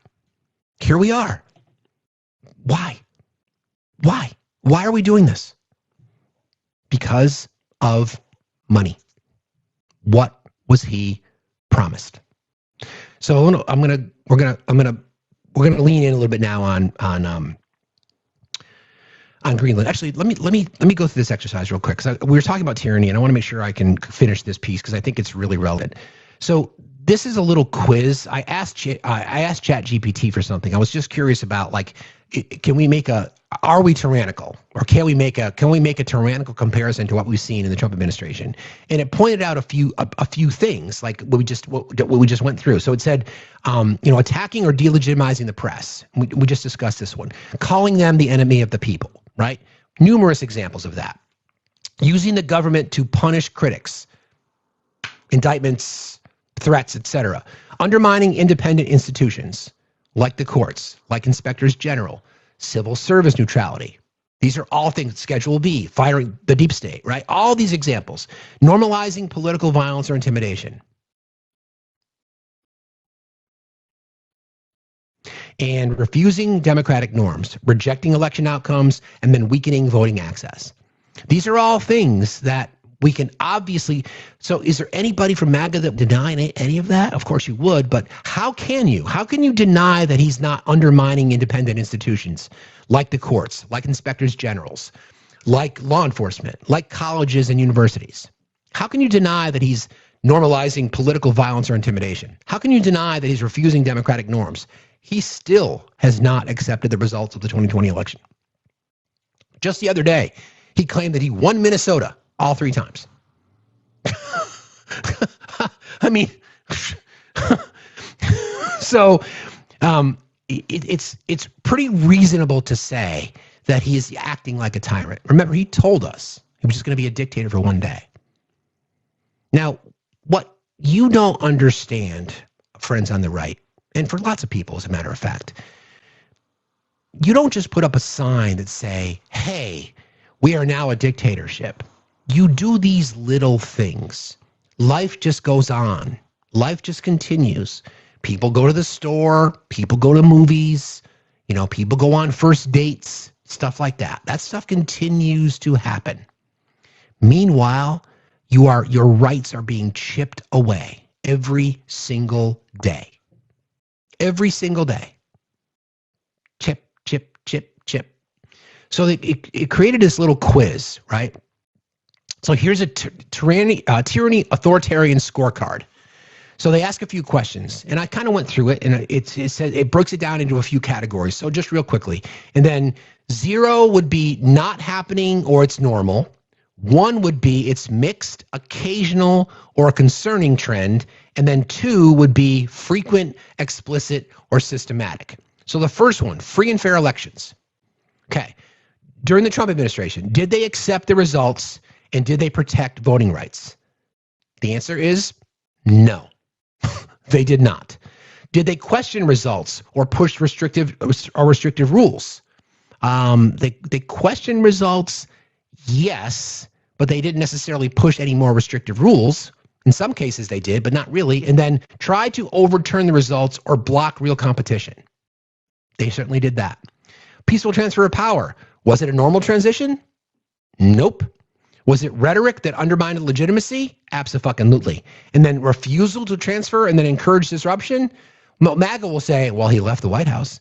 That's not what the transition of power is. The transition of power is not just leaving the White House when you lose your term. The transition of power is the transition.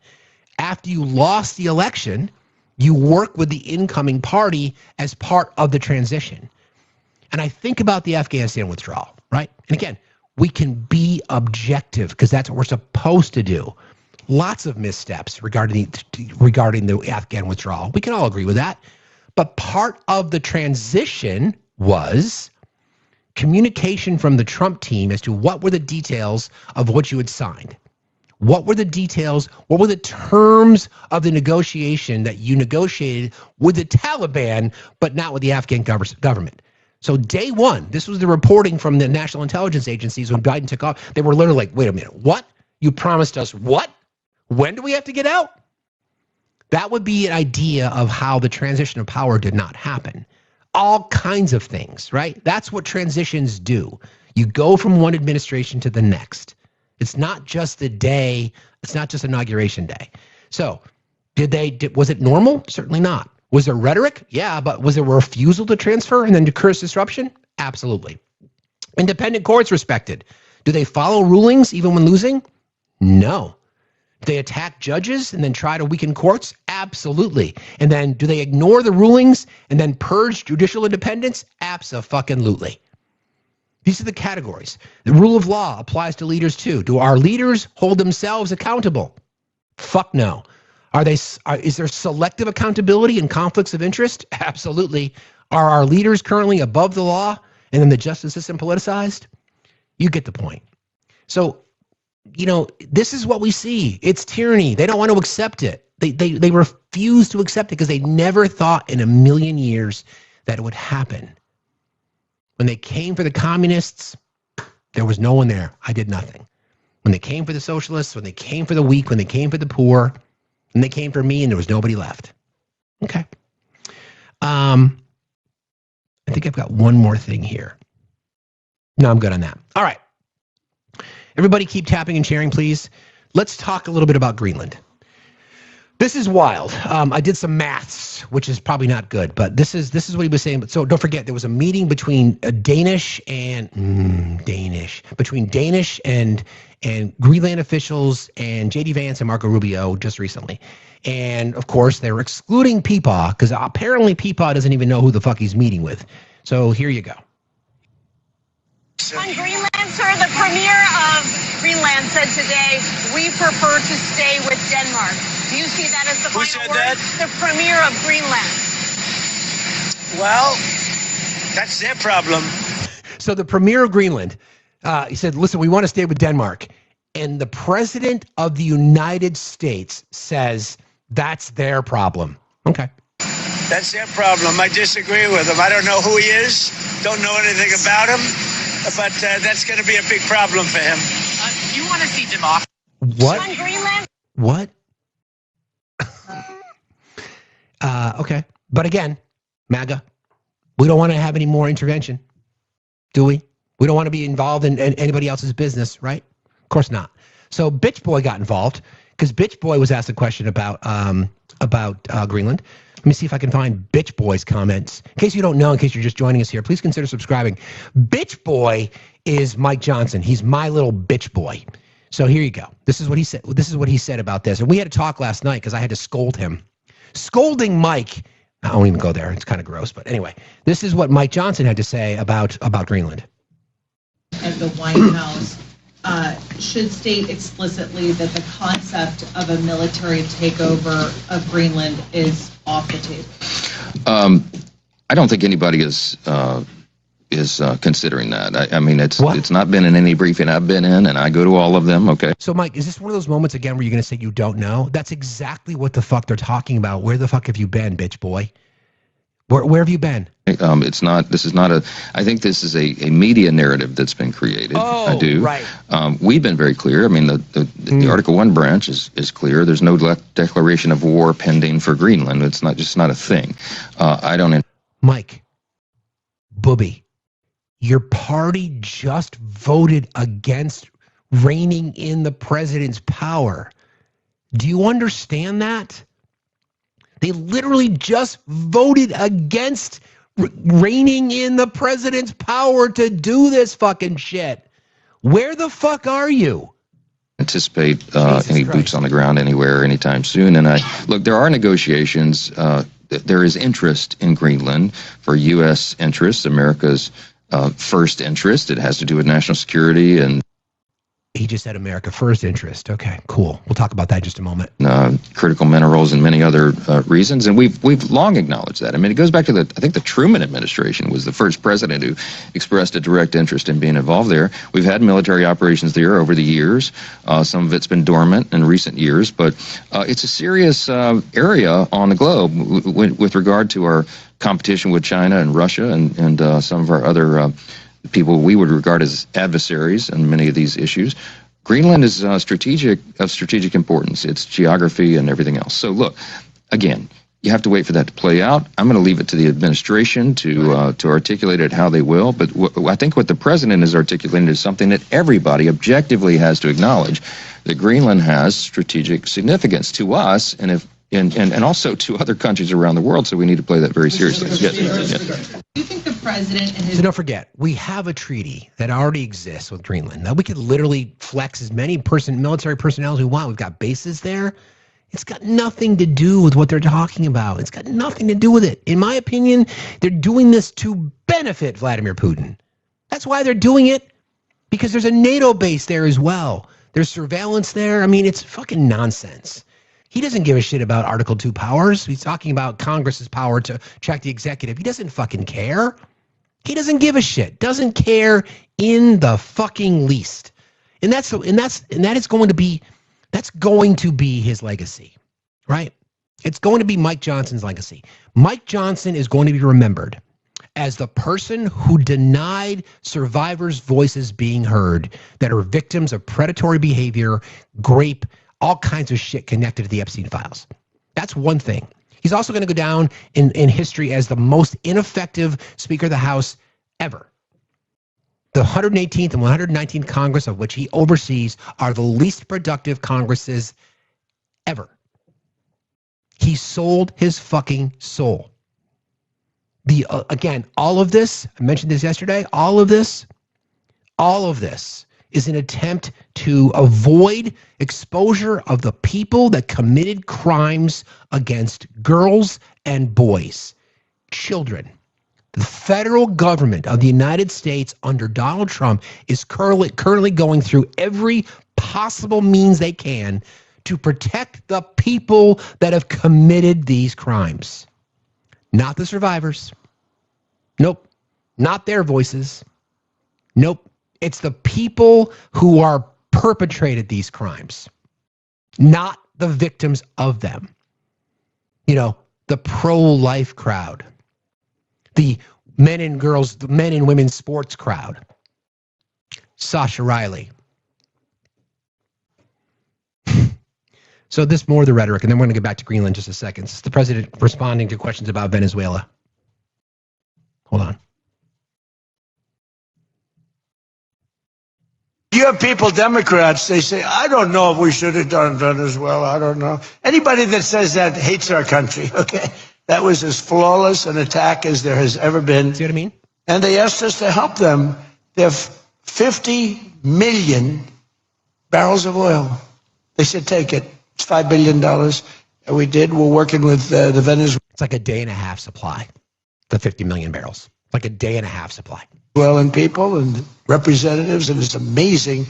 But that was an amazing situation. But you have people.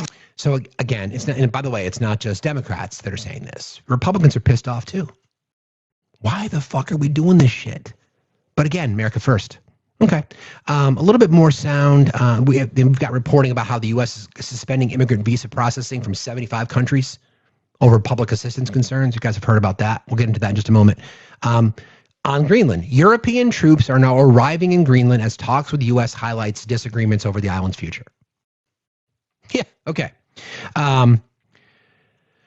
Nook, Greenland, and UK. Troops from several European countries, including France, Germany, Norway, and Sweden, are arriving in Greenland to help boost the Arctic island security after talks between reps of Denmark, Greenland, and the U.S. on Wednesday highlighted, quote, fundamental disagreements between the Trump administration and European allies. NATO countries are sending troops to defend Greenland against the United States. What? The first French military elements are already en route and others will follow, French President Macron announced Wednesday, as French authorities said about 15 French soldiers from the Mountain Infantry Unit were already in Nuuk for a military exercise. Germany will deploy a recon team of 13 personnel to Greenland on Thursday, its defense ministry had said. Denmark announced it would increase its military presence in Greenland with NATO allies joining them, just as the Danish and Greenlandic foreign ministers met with the White House on Wednesday in Washington to discuss the president's intentions to take over the island in order to tap its mineral resources and protect the security of the Arctic region amid rising Russian and Chinese interest. On Thursday, Danish Defense Minister Troels Lund Poulsen said the intention, quote, was to establish a more permanent military presence with a larger Danish contribution, according to Danish broadcaster DR. He said soldiers from several NATO countries will begin Greenland on a rotation system.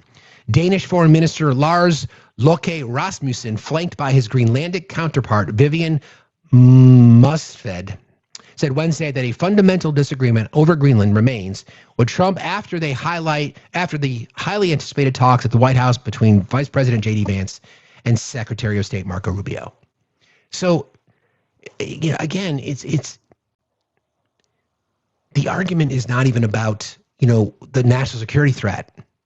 If you want to make that, if you want to make the case, then make the case. And I've not seen anybody justifying any sort of national security threat that's never been there before, right? It's just about the hypocrisy connected to MAGA and the belief that we should be focusing on, all our energy should be focused on what's happening at home. But they don't care about that. Don't care at all. All right, let me find this one bit of sound that I wanted to play for you guys.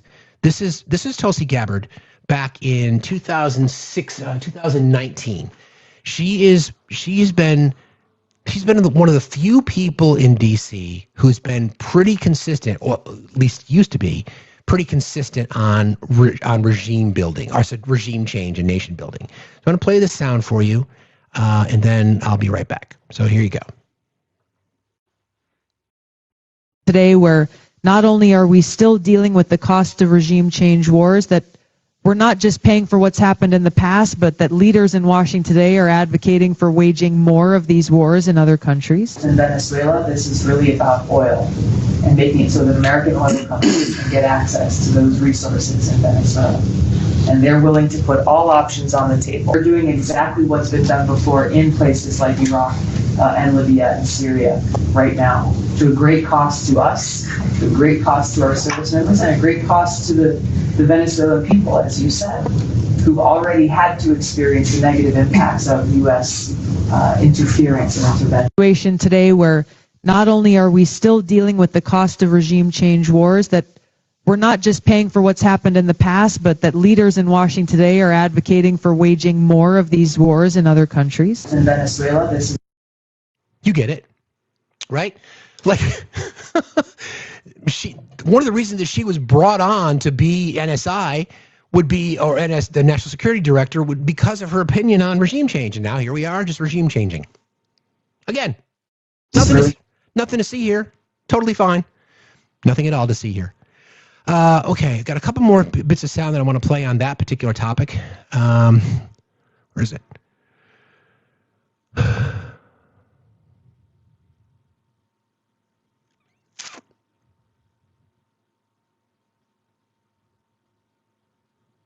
This is Jason Crow, who I like a lot. I like to hear his. He's a combat vet, and he's got some strong opinions on our military intervention. Time combat veteran, I get pretty damn hot when a 5-time draft dodger like Donald Trump pounds his chest and bangs the war drums in Washington talking about sending boots in the ground.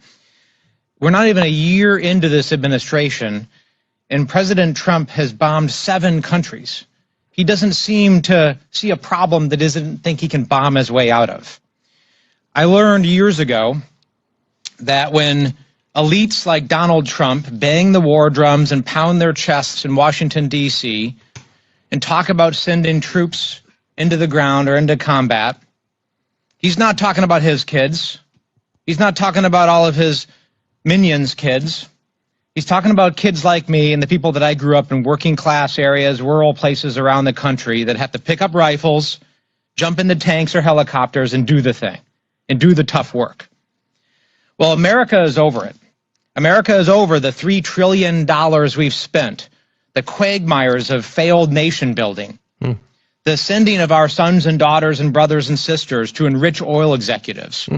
America is over endless adventurism using our military because they want their infrastructure rebuilt, they want quality, affordable health care, they want to be able to afford groceries, they want to be able to afford a home, they want to be able to send their kids to school. Those are the things that we are relentlessly focused on as a Democratic caucus. As a 3-time combat... No notes. No notes. Okay. Before I get into the more on the Greenland thing, I want to make sure that we're, again, acknowledging the fact that this entire thing, as I just mentioned, is to cover up the fact that Donald Trump is a fucking predator. And he's all over the Epstein list, as is dozens of other people, hundreds of other people, thousands of other people. This administration, again, protecting the people who've committed crimes against children. Full stop. Ro Khanna and Thomas Massie have been on front and center on this, and we should give them credit, because all we are asking for is members of Congress to stand up for people, and they have done this. And I don't agree with Thomas Massie's politics, but I don't have to. I don't have to agree with his politics. That's the point. But we've come to the point now where they are fighting. So I'm going to play you some sound from Ro Khanna, and we're going to talk about that in just a moment. So this Ro Khanna is the Democrat, one of the co-sponsors of the Epstein Transparency Act, along with Thomas Massie. And again, this is what I'm recommending to folks, right? I don't have to agree with Thomas Massie's politics. That's the point.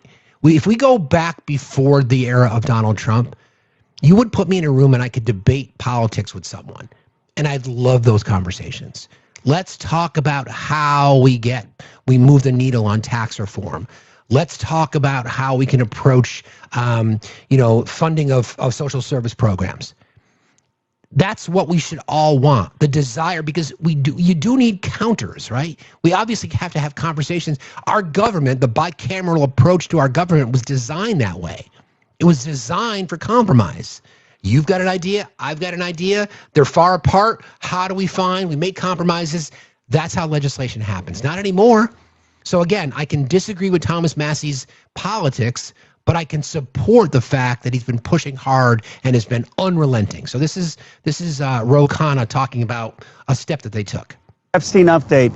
A few days ago, Thomas Massie and I filed an amicus brief in the District Court of New York. We said that the Department of Justice was not complying with our law, that they were sitting on millions of documents, and we asked the judge to order a special master so that the documents were released.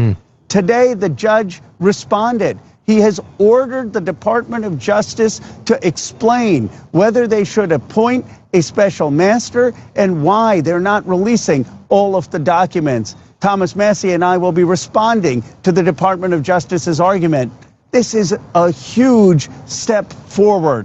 Now, an Obama-appointed judge may order the release of the files that we all want to see. We need to see the 302 statements where the survivors told the FBI who the rich and powerful men were who raped and abused them. The Epstein class needs to go. So that's exactly what we want, right? Here's the thing about this, right? Keep in mind, this is a law now. So the Epstein Transparency Act is the Epstein Transparency Law. It is public law, signed into law by the president. So when you're appointing a special master, and you did it out of the Southern District of New York, which again, where a lot of the files still exist, DOJ being called out for not getting all the information, you assign a special master. I didn't even know what a special master was until the documents case. Right? There was a judge assigned as a special master to help get the information to the public. That which can be released, that which needs to stay protected, that's what the special master's job is. So here we are, right? A special master has been assigned to this case. Where is the resistance coming from? It's coming from the Department of Justice, Donald Trump's Department of Justice. Names have been named. We went through the Sasha Riley testimony, their interview, the articles on Substack. You can find it. Named names: Jim Jordan, Andy Biggs, Clarence Thomas, Donald Trump. People's names were named in this, right? So again, if you are protecting people, never mind if, this administration is protecting people who've committed the worst crimes imaginable, in my opinion. I don't think there is anything worse. No, there is nothing worse, in my opinion, than violent grape of children. Lindsey Graham too, you're right. I don't think there's anything worse than that. And by the way, I called Jim Jordan's office yesterday. And I wrote a little script. You can find it in the Discord. I forgot what it was. I'll read it to you real quickly. I decided I was pissed off. So I contacted his office and I said this. Hello, I just read an account from Sasha Riley in which Congressman Jordan's name is mentioned. Is the congressman going to sue for libel since the claims are so incredibly disturbing? His staffer only responded by saying the claims are not true. I then repeated my question about a lawsuit. No response to that. Telephone number to the congressional switchboard is 202-224-3121. I just made it a question. Said again, I just read an account from Sasha Riley in which Congressman Jordan's name is mentioned. Is the congressman going to sue for libel? Has anybody heard of a lawsuit? Has anybody heard of any pushback from any of the names that came out from the Sasha Riley testimony? I haven't. If you're not connected to this in any way, then why would you not want to sue? I remind people of this often, right? Sasha Riley has everything to lose and nothing to gain. Nothing to gain, right? Not a damn thing. So if there's no crime, Andy Biggs, Clarence Thomas, Jim Jordan, Lady G, if you're innocent, then I would sue. Certainly. I would absolutely sue. But no, couldn't do that. So that's posted in the chatting section of our Discord. If anybody's interested, feel free to use it. Okay, let me see here.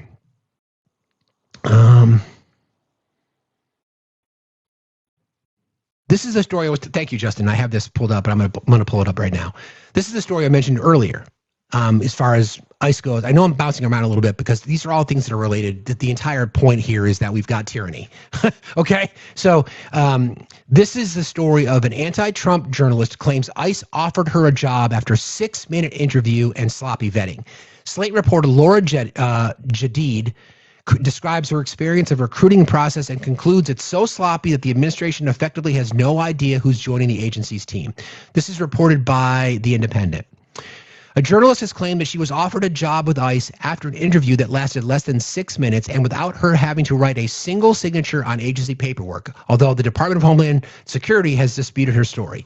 Slate reporter Laura Jadid recounts her visit to an ICE Career Expo event at the eSports Stadium in Arlington near Dallas in Texas last August, which was offering on-the-spot hiring for deportation officers. Jadid joined the Army after graduating from high school and had been deployed to Afghanistan twice with the 82nd Airborne Division, subsequently working as a civilian analyst. 38-year-old is a Trump critic and described herself as anti-ICE, something she assumed would rule her out of contention for a role when picked up in vetting. You would think. However, after booking an appointment with a recruiting officer and joining a short line, she claims the interviewer asked only her name, date of birth, and age, whether she had any law enforcement or military experience, and about the circumstances in which she left the service. Jadid says that she was subsequently told by the officer, quote, "They are prioritizing current law enforcement first. They're going to adjudicate your resume." She was told to look out for an email advising her of next steps. Speaking to a working deportation officer before departing, she was told, quote, that if she were hired, she would be unlikely to hit the streets right away. When Jadid suggested she might be more comfortable with a desk job anyway, she claims to have noticed an attitude shift from the officer, who says she told her, quote, "Just to be upfront, the goal was to put as many guns and badges out in the field as possible." The journalist says she received the promised email on September the 3rd, which suggested she was being made a, quote, tentative offer and instructed her to sign into a jobs website and return a number of attached forms which sought information about her driver's license and any prior domestic violence convictions, as well as consent for a background check to be carried out. Jadid says she completed none of the steps required, but nevertheless received a follow-up email 3 weeks later thanking her for proceeding and asking her to submit to a drug test. She did so.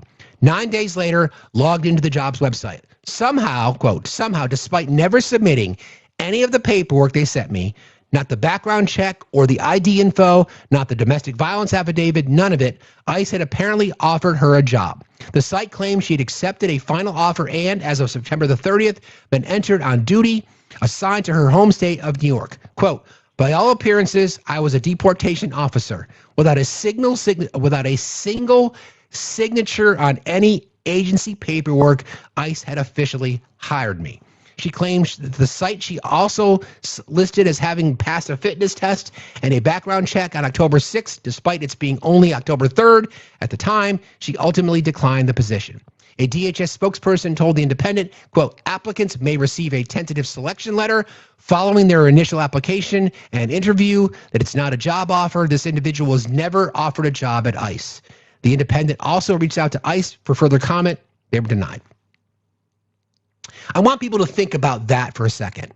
So this person is a self-professed anti-Trump, anti-ICE person, which would mean that she would have a social media footprint, obviously sharing her tendencies. Okay? Sharing her tendencies. So think about that. Think about the converse. If this person was not investigated, again, what we do here is we just report on what we know. We are reporting on this story. Okay? From her reporting, from her experience, none of what they told her to do, she did, and she still got offered a job. So then we can conclude that they never bothered to vet her. No background check. No investigation into her past. None of it. Not even a drug test. Not even a drug test.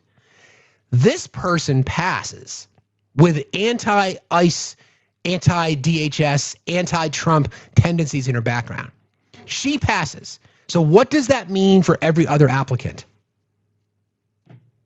Can we assume that they're not being vetted too? Lots of them. So what if they do have domestic violence cases? What if they have a criminal past? What if they have, drug addictions, whatever that might be? None of it. Do you understand what's going on? They're not recruiting people to become ICE and immigration officers. They are recruiting people to create chaos and violence to justify using the Insurrection Act. Nothing to see here, though. Nothing to see here.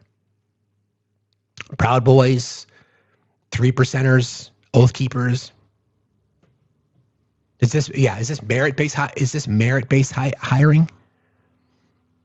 That should scare you. MAGA. That should scare all of us. The federal government putting people on the streets who could have some really bad things in their past and giving them, in J.D. Vance's terms, absolute immunity? Absolute immunity? Giving them guns, giving them masks, giving them their cosplay costumes, and setting them loose in American cities, and offering them a $50,000 sign-on bonus and student loan forgiveness? Interesting, right? And where are they recruiting from? They're recruiting from gun shows. They're recruiting from NASCAR events. They're recruiting from people who listen to patriotic podcasts. They're using what's called geofencing. So geofencing is something you do in marketing, right? Because we've got access to all of our data. If you are near a certain type of facility, like if you're near a NASCAR event, you're going to get targeted. They're using messaging like this. Don't forget, we went through this exercise, right? Where's that one picture that is completely crazy? Like this one. Defend the homeland. Join ICE. Patriotic rhetoric coming from their signs and their advertisements. And then you've got this guy, Greg Bovino, right? Who's one of the prominent figures that we see from ICE out on the streets. Dude, really? Dude, really? You want to wear the same kind of brown strap over your shoulder? These are the people that are leading ICE. These are the people that are recruiting ICE officials or who are recruiting ICE agents. And you get more of this kind of shit. Where's the other one? You get this, right? These are the people that they're recruiting. And there's no background check, apparently. I can't say that applies to everybody, but are we not going to believe her? Is that the choice now? We're not going to believe her because it doesn't track? Yeah, they're recruiting at NASCAR races. They're recruiting at gun shows. And of course, not everybody that goes to these shows are like this, but right? If you're not going to go through the exercise of vetting the best of the best, it's just like the argument they tried to use with the person who took the life of a National Guard officer or member in D.C. They wanted to try to say that vetting happened during the Biden administration. Well, it was the Trump administration that approved their pardon or their asylum. Gifting suspended again. Great. Sweet. Don't know where that came from.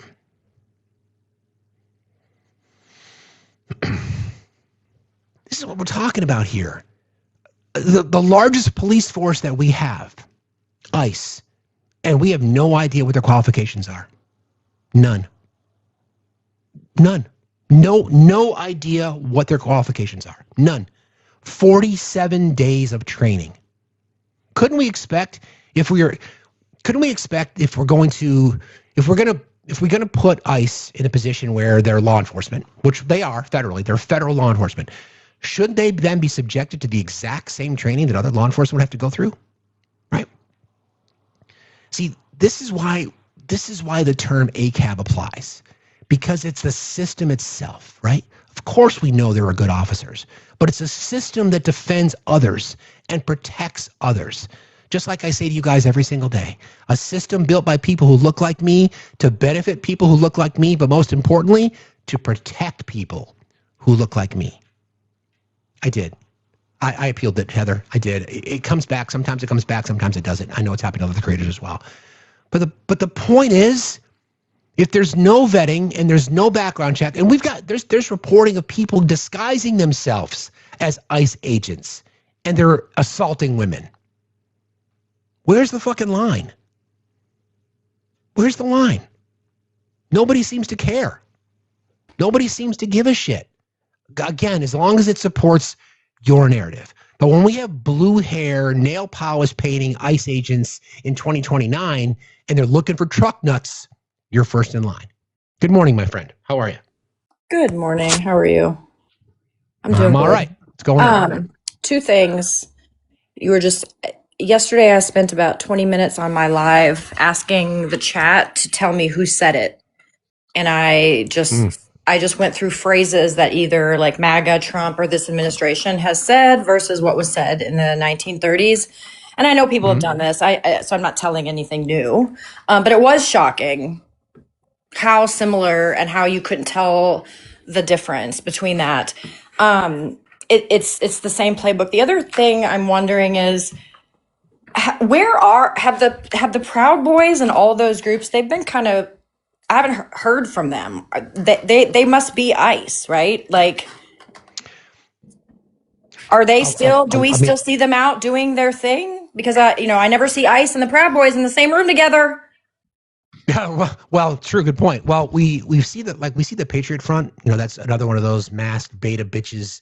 When they gather their little cosplay with their pleated khakis, right? They're marching around streets of city streets. We see that often. But you're right. I mean, think about where they're recruiting from. Yeah. I mean, I think it's safe for us all to assume that people connected to ICE also are connected to white supremacy groups. I think that's a pretty logical. I don't think that's a stretch, as they say. No, and I think I was just, my brain does all sorts of things all the time. And I bet that if you looked at, if you asked somebody who did like psychological profiles, if they did like a psychological profile of who they would be looking for based on their recruiting and everything, I bet you it would align with the psychological profile of domestic abusers and rapists, because Oh, I don't doubt it. Yeah, it's the same thing. I don't doubt it. Yeah. Anyway, just my thoughts from this morning. Nothing new, nothing that we don't all know and that you've said before. I just wanted to say good morning and keep fighting the fight. And I'll see you soon. Appreciate you, friend. Talk to you later. Have a good day. Be safe out there. You too. Yeah, I mean, I think again sorry, Ash. We draw these conclusions, right? Only because it's right in front of us and it's obvious, right? I know there was a story going around that Enrique Tarrio, who was one of the leading figures in the Proud Boys, is connected to ICE. I've not been able to find or corroborate that story other than just the headline. I don't know whether it'd be difficult for him as someone who's known nationally, but other like weak ass beta bitches who don't have a life decided they wanted to justify their hatred for brown people, for queer people, for women, etc. So they join an organization that cheers for that shit. You know, they're being recruited and using anthems connected to white supremacy that now our administration is using in signage. Yeah, tracks. It totally tracks. But again, nothing to see here. Yeah, nothing to see here at all. Nothing at all. Nothing to see here. It's totally fine. Just a coincidence. Joe Bess, how are you today? I'm good. Good morning, Steve. Just once again have to comment on your sexy brain. Hello. Win for Steve on the sexy brain. I mean, come on. Okay, so while we're discussing all this other stuff, within the United States, the Trump administration on Tuesday night set out contract cancellation letters worth $2 billion into our behavioral health and our substance abuse treatment programs. Those programs are designed to help the poor and the homeless. $2 billion in canceled contracts. You can expect growing ugliness on the streets. Then they retracted it because they're about to get sued, but it's not that they're not trying, right? Like we can only hope that once again the courts step in. They tried to cancel homeless HUD contracts in January when they first came on, and that got stopped, but they are really, really trying to put the hurt on our most vulnerable populations, on our hungry families, our hungry children, and it's just ugly. So while they're pointing in this direction and hiding the Epstein files, they are also just putting intentional cruelty on our most vulnerable people in our society. And I just felt like we needed to highlight that. Cruelty is exactly the point. It is shameful. Shameful. So anyway, back to your other good thinking, Steve. I just wanted to highlight that. Thank you, Joe Bess. I appreciate you for being here, friend. And thank you for the support as always. She's right. So I'll take this opportunity. And she's right. There was this directive cutting $1.29 billion. They since had to retract. So less than 24 hours, this is reported by the New York Times, less than 24 hours after the administration informed more than 2,000 addiction and mental health programs nationwide that it was immediately terminating almost $2 billion of their funding, the administration reversed course and reinstated the money. Pause there briefly, because again, as we talk about this debate, that the majority of Americans do believe that we have to have some type of approach to firearm reform. And what ends up happening when we have this debate with people who are completely insincere in the conversation, they'll say, well, it's about mental health. And we're like, okay, so how about funding mental health programs? So here we are, right? Here we are. If you truly want to believe that it's about mental health programs, and a lot of us would certainly, I would absolutely fucking support with overfunding access to mental health programs across the country.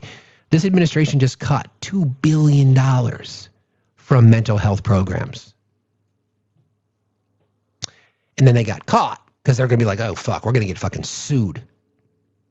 An administration official confirmed Wednesday night that the money was being restored, but declined to say why.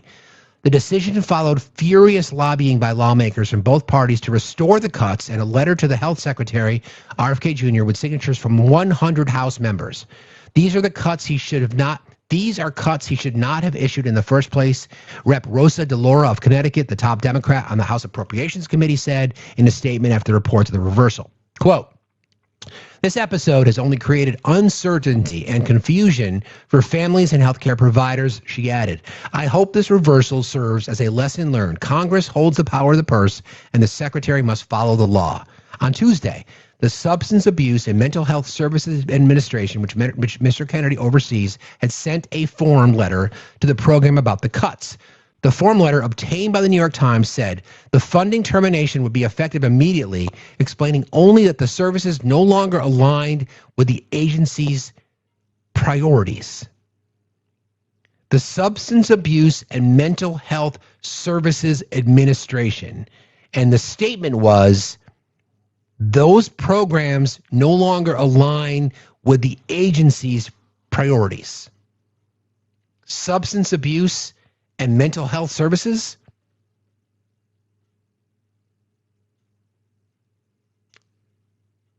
What? The letter described those priorities as supporting, quote, innovative programs and interventions that address the rising rates of mental health illnesses and substance abuse conditions, overdoses, and suicides. So those programs that support all those things doesn't align with the priorities of the administration? Really? So you're against mental health support? You're against helping people with substance abuse disorder? You're against addressing overdoses? And you're against addressing self-unalivings? Wait a minute. Haven't we heard for years that you're so concerned about overdoses in our country? But now you want to cut programs that would help people?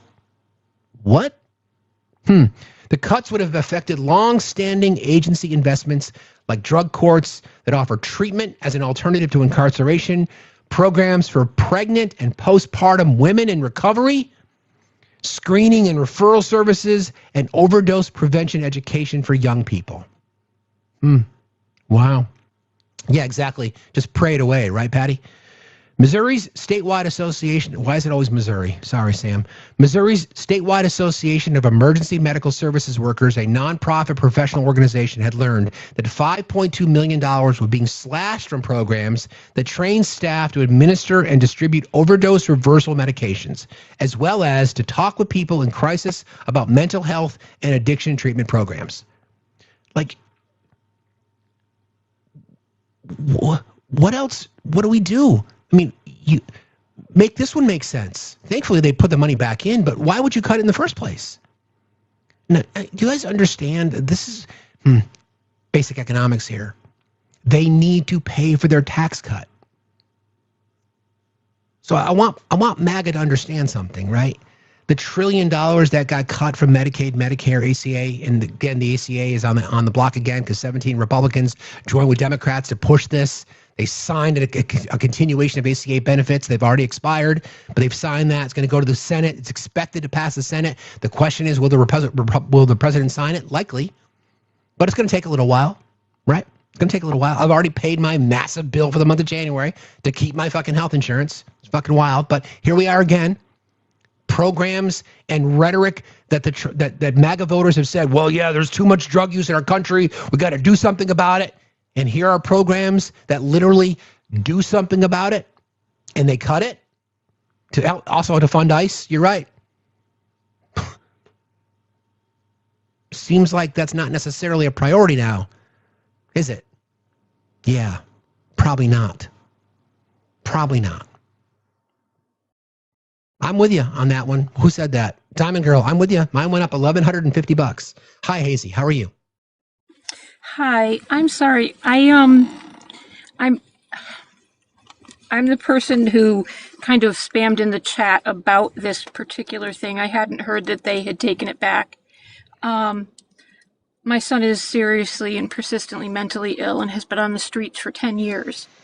And the only lifeline he has are these people who go out into the community and literally get him food and clothes and blankets.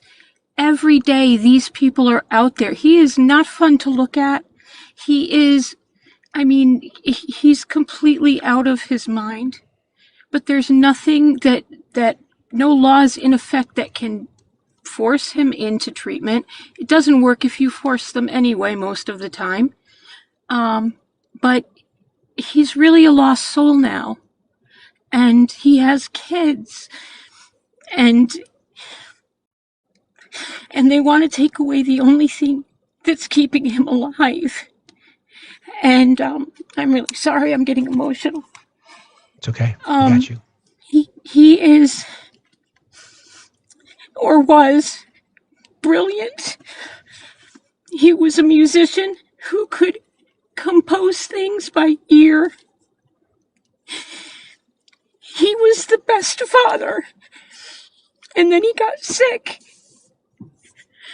And I don't know what's best for him, but what I do know is that these people care. And they don't get paid a whole hell of a lot of money. And we have programs out here that do work, that do get people off the street.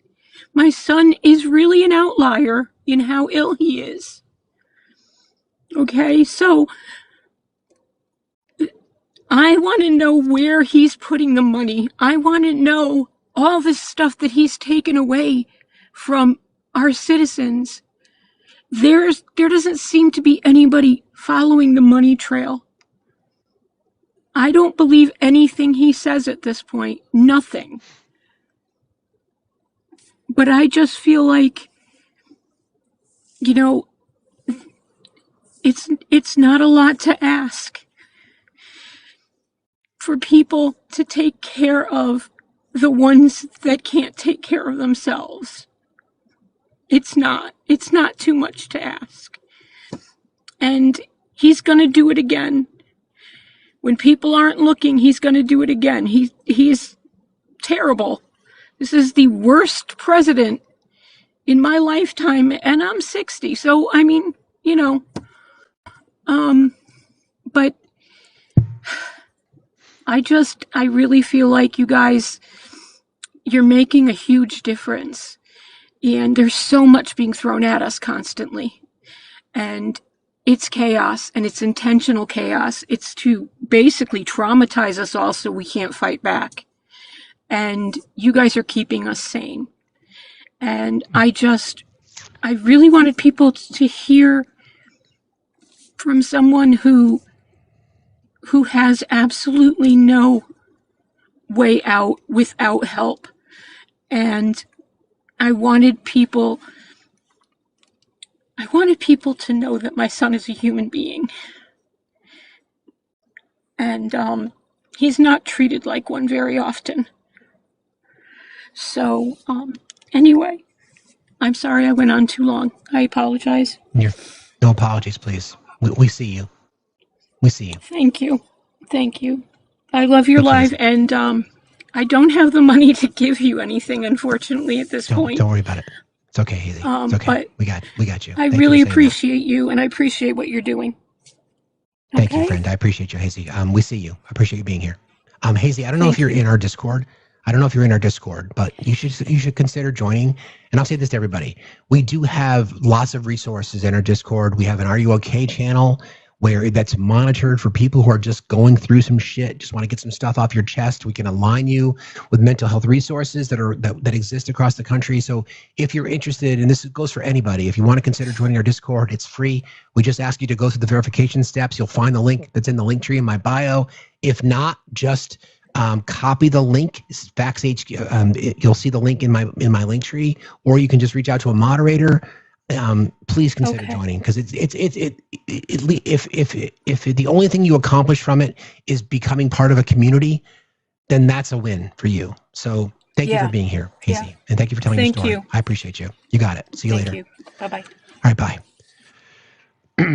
It's real life, man. Jesus, it's real life. It's like, every single day it's just more of the same, and just the heartless nature of people who are supporting these kinds of things. Last time I checked, mental health is not political. Mental health and substance abuse doesn't align with a political party. It happens, everybody knows somebody. I mean, my son's coming up on a year being sober. So it happens to everybody. I mean, mental health is a massive problem in our country and in our world. And here we are. $2 billion cut from the program, and then they had to put it back in because they got caught. They got caught. So the arguments that we hear, it's about people that are, it's mental health. Okay, if it's mental health, then why would you cut the program? For people who want to say, well, gun violence is mental health. Okay, so then you wouldn't want to fund the well, no, we don't want to fund it. Don't forget, they were cutting funding to mental health and community service outreach programs prior to this. And here we are again. Literally $2 billion in the dark of night. Thankfully, they got caught. They put the money back in, but there was no justification as to why they did it in the first place.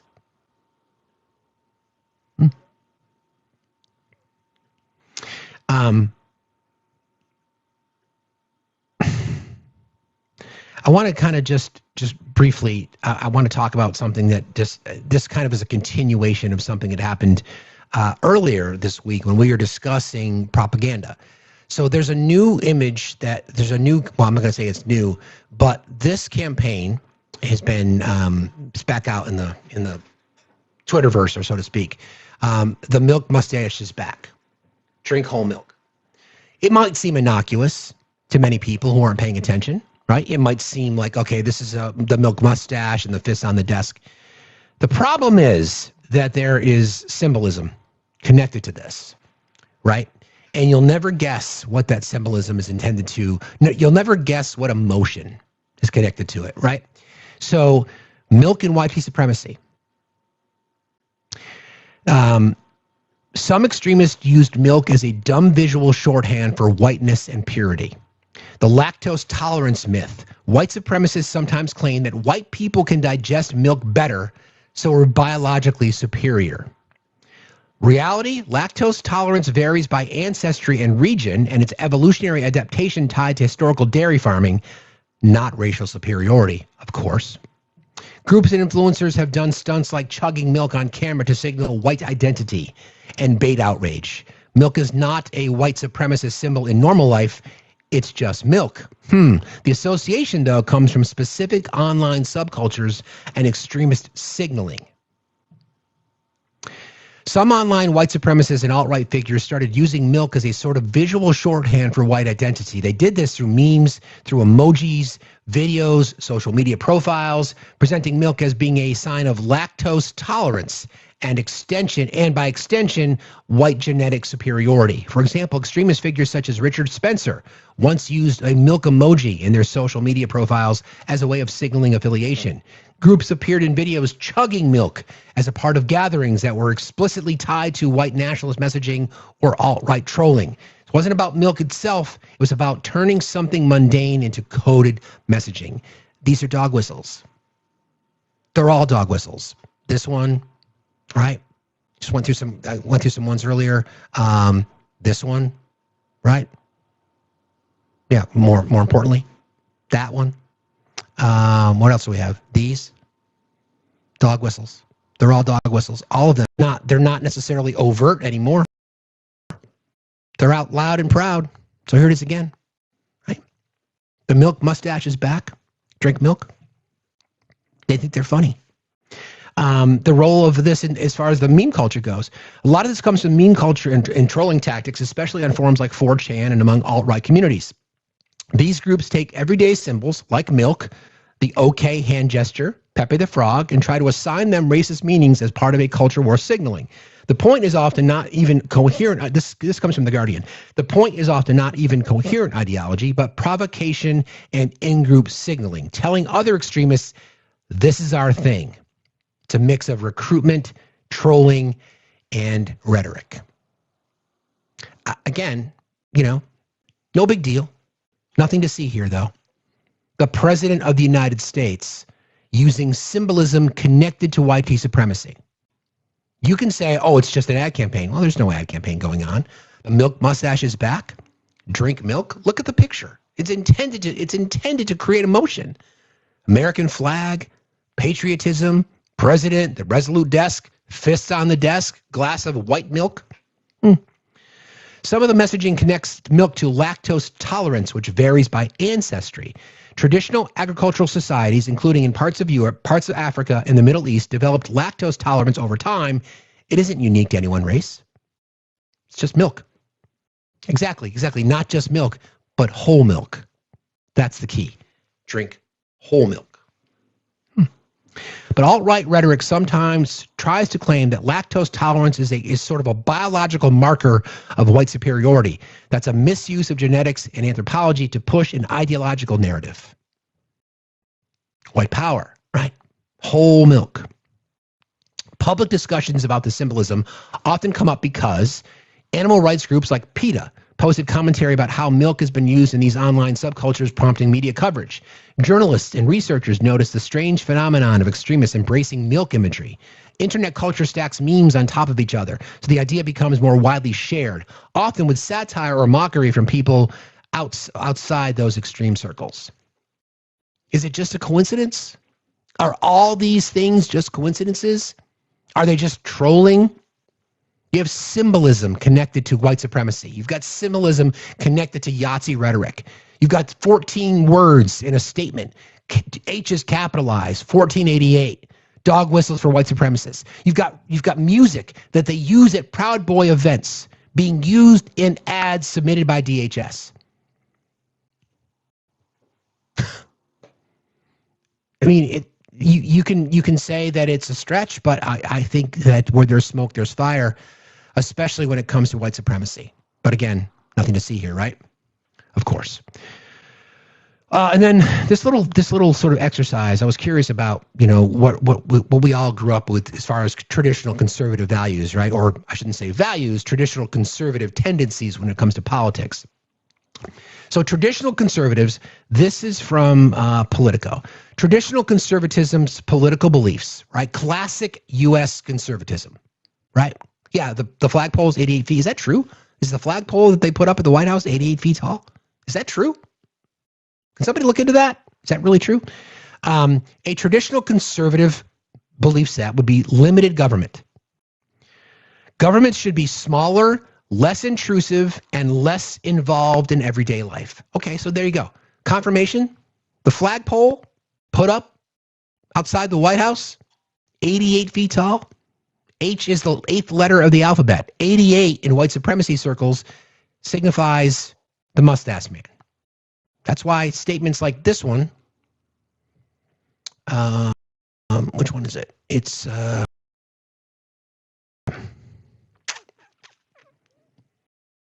it is this one. This is 14 words, and the H in homeland and over here heritage, both capitalized. 14 words. 1488 is symbolic, is a white supremacy dog whistle, and the H is the 8th letter in the alphabet. And when they capitalize the H and the H, that signifies what you think. Again, are these all just coincidences? Are they all just coincidences? So we've said this conversation many times before. The reason that people don't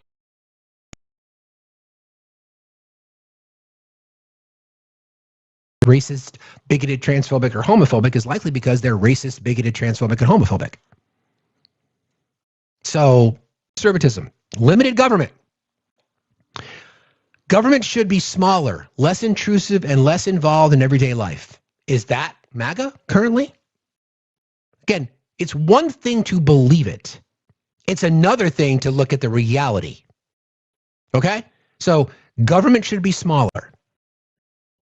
States' rights people. This is federal overreach. This is not conservatism. This is why the Republican Party no longer exists. Preference for local state control over federal control. Yeah. And then skepticism of big federal programs and bureaucracies.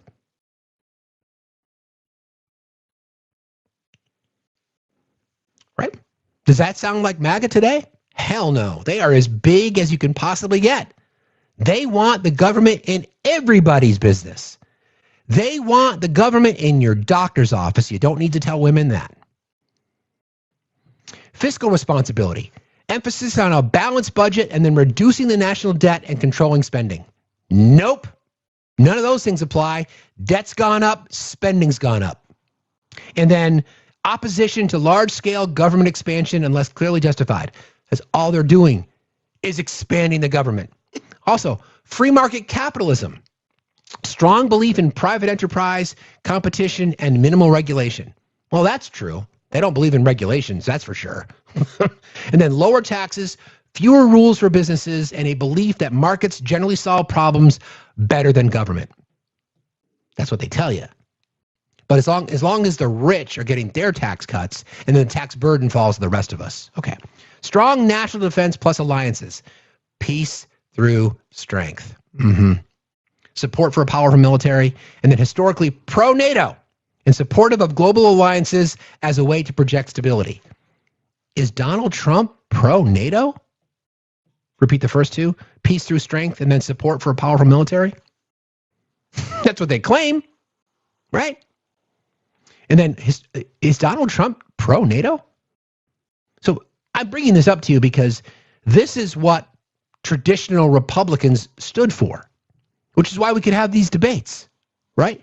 Like I guess I'm for big government, but I want my taxpayer dollars to go things that should matter, like education reform, like healthcare reform, etc. Not the military-industrial complex. Don't forget, Donald Trump just signed off on a $1 trillion military budget, and he wants it to go to $1.5 trillion. But yet we're cutting social programs. We're cutting mental health programs. $36 annually. Every single taxpayer in the United States, $36 annually goes to SNAP. $2,000 annually per taxpayer goes to defend the Department of Defense. Like $1,500 goes for ICE. Again, priorities, right? Cool. Then traditional social values, often rooted in religious or cultural tradition. That's true. Conservatives used to stand for law and order. Not anymore. Preference for slower cultural change and more emphasis on family structure, religion, and social norms. Conservatism. Conserving. What are we conserving? Well, if we look at all the dog whistles that we see out there, and we look at all the white supremacy symbolism, we can draw some conclusions as to what they're preserving. Don't forget, yesterday, I read the story about how Donald Trump thinks that the civil rights movement made it harder for white people and encourages reverse discrimination, and now encouraging white people to file complaints with the Equal Employment Opportunity Commission that you've been discriminated against. I said it yesterday. I'll say it again. White, cis, hetero, Christian men in America are at the pinnacle of privilege. Never before in human history has white Christian, there's no other group in human history that has more privilege than white Christian cis hetero men. And you pussy ass bitches feel like you've been aggrieved? You fucking whiners and complainers, you bitch and moan about everything. Your feelings are hurt every fucking day. You sit at the pinnacle of fucking privilege, and now you're being told by your racist white supremacist president that you can just sue because you feel like you've been discriminated against? Really? Literally scared of everything. Literally, how many comments, you see it every single day, how many comments of these alphas every single day do they make about my nail polish? You little pussy ass bitches. How come you're not down in a recruitment office signing up for Greenland? How come you're not bringing your sons down there to sign up for the invasion of Venezuela? What? Pathetic. You are the biggest fucking babies I have ever seen in my life. You are. But women are a threat, right? But women are emotional. But women are off their nut, right? No. They're not. You are. Seriously. Law and order? You don't give a fuck about law and order. And then belief that people should rely more on work, family, and community and less on government support. Yet here we are. Red states are the biggest, with the exception of corporations, red states get more subsidies from the federal government than anybody. And you know what? Per capita, you know who are the biggest recipients of federal funding and federal programs like SNAP and all those kinds of things? It's white men. Shocker. Shocker. Shocker. Welfare programs should be limited and focused on preventing dependency. Once again, 58% of all people on the ACA represented in Congress are by Republicans. 77% of recipients on the ACA live in states that voted for Donald Trump in 2024. Red states are welfare states. But you know what? Those of us on the left, and have compassion, we want people who live in red states to have health care. We want people who live in red states to make sure that there are social safety nets that can help them out. We don't want people to starve. We want people to work with dignity.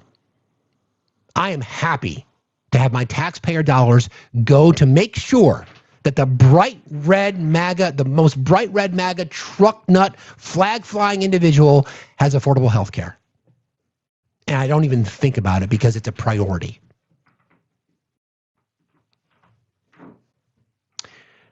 Here's the difference. So this is the difference between what conservatism was and what nationalism is. Strong America First identity. This is nationalism now. More skepticism of NATO, international commitments, foreign aid, trade agreements, multinational institutions. These things contradict what conservatism is. Immigration restriction is a central issue. Much more intense focus on border enforcement, deportations, and then asylum restrictions. Immigration becomes not just a policy issue, but a core identity issue. Yeah, no shit. Economic policy, less purely free market. Traditional conservatives often want less government involvement in business. Trump-era politics often supports tariffs, trade pressure, industrial policy with rhetoric connected to bring jobs back, and then government intervention when politically useful. This is nationalism. This isn't conservatism. This is nationalism. And then strong executive power. Traditional conservatives often talk about limiting federal power, especially within the executive. Trump-era politics supports aggressive use of executive authority, loyalty-based governance style, no doubt about that. You're either with me or you're against me, and then pressure on agencies and institutions to align with the leader's agenda. That's that right there, the strong executive power, right? That's the biggest contradiction to conservatism I've ever seen. This stuff, right? Executive overreach. Culture war politics is a dominant focus. Traditional conservatism included social values, but Trump-era politics often elevates cultural conflict into the main event. And the right has, by years, saying the left accuses the left of being culture warriors. Are you give me a fucking break? There's no. The right likes to accuse the left of identity politics. That's what MAGA is. It's all identity politics. You have aligned yourself with MAGA. My guys, you buy the merch. You wear the hats. You get the gold watches. You get the phones. You get the flags. You attach the stickers to your car. Your entire belief set is identity politics, right? Media versus the people. We the people, the media is the threat. This is nationalism. Woke institutions. Education battles, meaning we're not going to fund education because why? Okay. Corporate culture battles. And then gender identity conflicts. Yeah, no kidding. Then institutional skepticism. Older conservatives tended to defend institutions like the courts, intelligence agencies, civil service, and rule of law. That was traditional for conservatism. Trump-era politics is much more likely to say that those institutions are corrupt, deep state, and then weaponized against conservatives. So, the Republican Party is dead. There is no such thing anymore. It's dead. It's MAGA. The question is, what will it look like? What's it going to look like after Trump? Because J.D. Vance is not really well liked by MAGA. They don't like him. So we've already seen the split, right? We've already seen the party crumble. So now the question is, how is it going? Is it going to be Tea Party-esque? Is it going to go back? Is it going to become Mitt Romney's Republican Party again? Nope. This is it. The opposition that liberals, progressives, and leftists are fighting against are nationalists, not Republicans. So we can't speak of it in terms of you guys used to be about small government. They don't give a fuck because they don't exist anymore. They're gone. Republican Party that I grew up around and near, the Reagan Republicans, done, gone, never coming back. It's unfortunate because that conservative, traditional conservative Republicans is where you could have negotiations on how we can move society forward. Like they're going to believe in more control, more state control. Okay, so what's the compromise?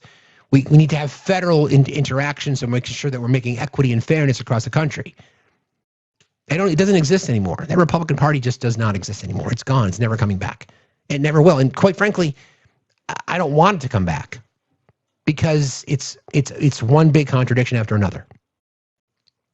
And then where they overlap.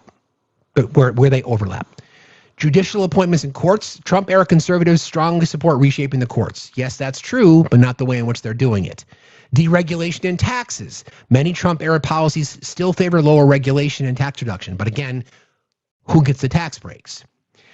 Gun rights, strong overlap with traditional conservatism. Ironically enough, the only person who's ever, in modern history, politically speaking, from the presidency, has ever gone after your gun rights? MAGA. It's Donald Trump. He wants to take your guns before you go to court. You know that, right? Do you know what dictators do? You know one of the biggest threats to dictators? It's an armed electorate. Yeah. And then law and order messaging. Though how that gets applied can vary depending on the political movement. So if you support law and order, then why the fuck would you vote for Donald Trump? Why would you be a conservative? This isn't law and order. They've convinced you it is. This isn't law and order, though. Okay? This is government overreach. This is tyranny. This is not law and order. Hope you learn that for those of you in the back. But again, y'all focus on my nail varnish instead of worrying about what's happening in your neighborhood, instead of really understanding that one day what's going to happen is you're going to be at the end of the ice boot, so to speak. Thank you, Char. Thank you, Betta. I appreciate you. Thank you, Lulu. You're very kind. Lulu said, because you're awesome. Thank you, Lulu. That's very kind of you. I appreciate you very much. You're very kind. Also, thank you to Z. Thank you so much, Z. It's very sweet of you. Appreciate that. Also, Amy. Thank you, guys. Let me adjust this. Do a math in my head. All right. I want to go back to Greenland just a little bit because they're now starting to put like price estimates on what it would cost the United States to acquire Greenland. Okay. And the number they say, I'm being conservative, they talk between $500 and $700 billion. And I'm thinking, what could $500 billion, if it was truly America first, what would that look like? So I did it in 3 separate categories. I kind of leaned on ChatGPT for this because I was just curious. So I did a little thought experiment, a little exercise. And this is based on economic numbers. And what some AI does, in this case, ChatGPT does, is that refers you to sources. So I'll cite the sources as we go, right? So would $500 billion make it, I asked a question, would $500 million make an impact on the homeless population in the U.S.? Answer, yes. $500 billion would make a massive historic impact on homelessness in the U.S. if it's spent well and sustained long enough to create housing and services, not just temporary shelters. Homelessness is largely a housing shortage and affordability problem, with a subset of people also needing mental health, addiction treatment, and supportive services. The biggest bottleneck is permanent housing supply. $500 billion is enough money to build or acquire a huge number of affordable units, provide long-term rental assistance, fund supportive housing and treatment centers, and then prevent homelessness before it starts by eviction prevention and emergency aid. Wouldn't that be a good investment? Wouldn't that be a good investment? Isn't that truly America first? Because remember, homelessness includes, I think the number is 15% of the houseless population in our country are veterans. So wouldn't that be a good solution? $500 billion, so we could acquire Greenland for $500 billion. That includes, by the way, sending all 57,000 residents of Greenland $100,000, because that's what Trump has offered, which would be $5.7 billion. That's a good use of our money? That's America first? Okay. It could. This is what $500 billion could do when it comes to the homelessness situation.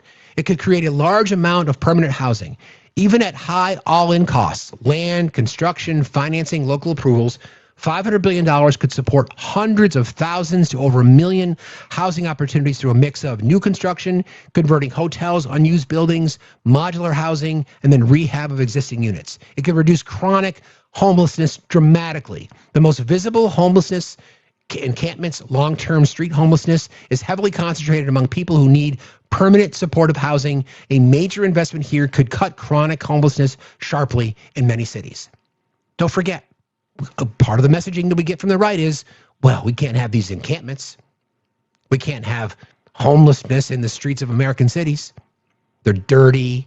You know, it's disgusting. You can't walk around, people urinating in public. And we can all agree that we have a homelessness problem in our country. So $500 billion would make a massive investment and help that. Isn't that something that conservatives want? Do you want to clean up American cities? You don't want people houseless anymore. Can we all agree on that? Don't you want to address the issue? Would that help? But no, $500 billion is better spent buying Greenland? You can prevent millions of people from falling into homelessness. A big portion of homelessness is driven by job loss, we know, medical bills, rent spikes, domestic violence, eviction. Targeted prevention, either through rental assistance, legal help, emergency cash, short-term housing stabilization, is cheap compared to crisis response and could stop a huge share of inflow. Wouldn't that help? Wouldn't it be better? Wouldn't it be better? How about what would $500 billion make? Would $500 billion make an impact on food insecurity in the U.S.?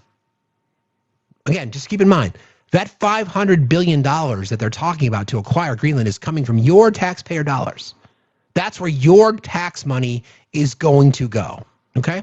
So would $500 billion make an impact on food security in the U.S.? $500 billion would make an enormous impact on food security.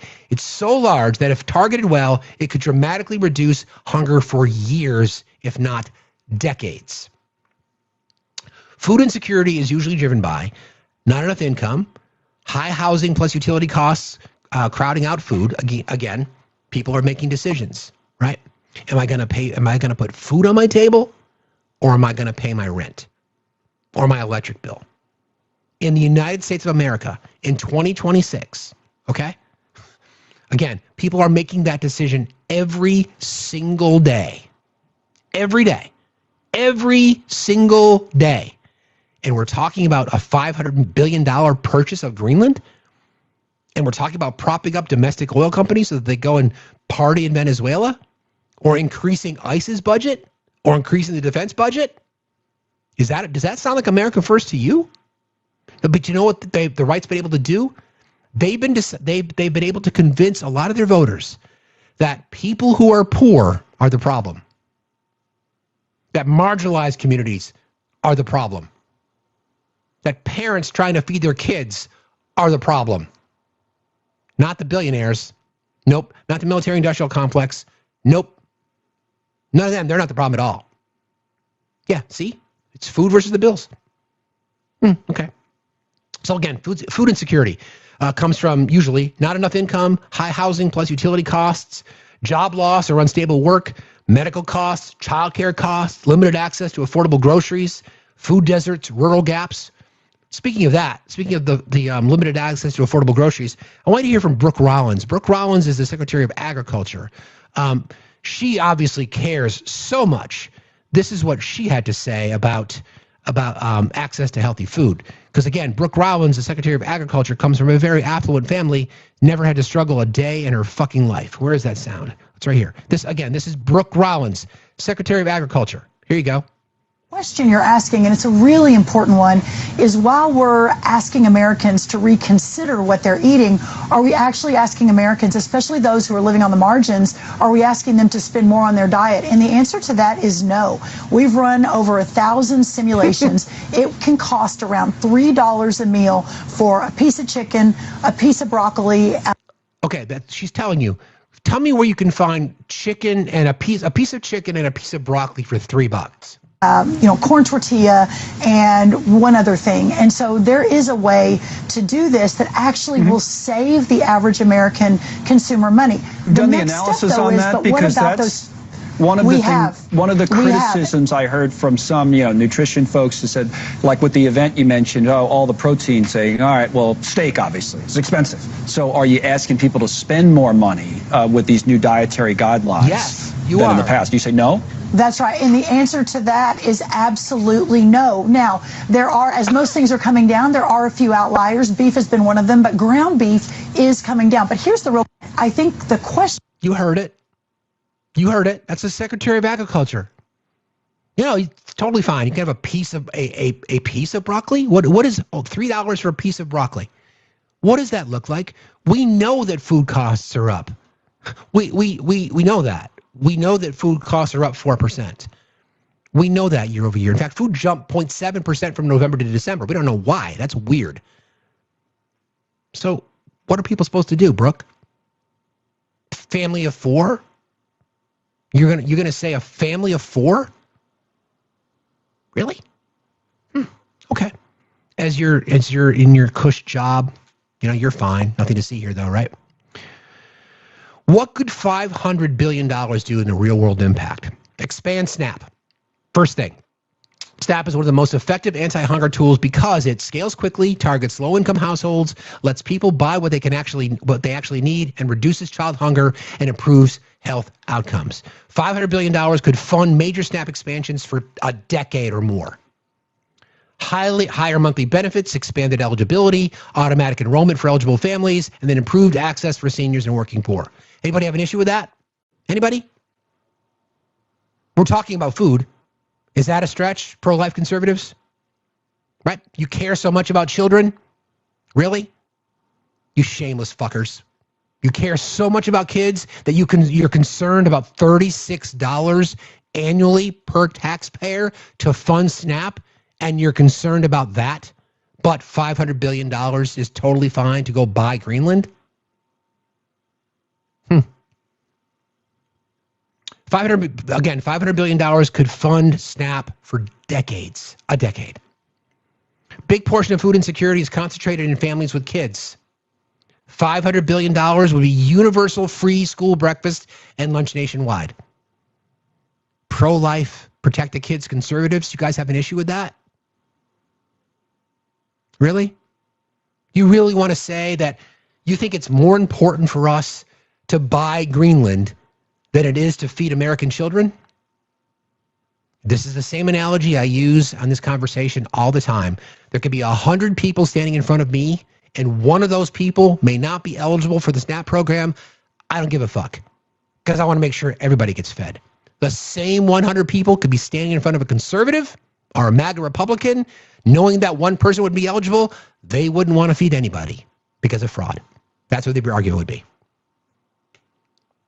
It's clear to say, you get $500 billion to spend, MAGA. What are you going to spend it on? You want to spend it on feeding children, feeding families that are poor, or buying Greenland? Feed humans. Anybody have an issue with feeding people? Anybody?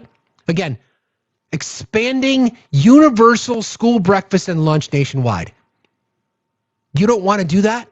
You really, again, you pro-lifers? You pro-life individuals think that feeding kids, making sure that children, again, children have access to free school breakfast and lunch nationwide. This is a dollar for dollar exercise here. $500 billion is the estimate to acquire Greenland without military intervention. Acquire. We're going to give each up to $100,000 for all 57,000 residents of Greenland. You are fine with that. but you don't want kids to have access to free school lunches and breakfasts. I've been in lives, I've had conversations with people, I've actually asked them directly, are you against federal programs to provide free lunches and breakfast for kids at school? And they say yes. We know food insecurity is so bad in our country in so many places that sometimes the only meal that a kid gets is the food that is the lunch and breakfast that he gets at school. What was that story about the lunch lady who lost her job because she was paying for lunches for kids in her school?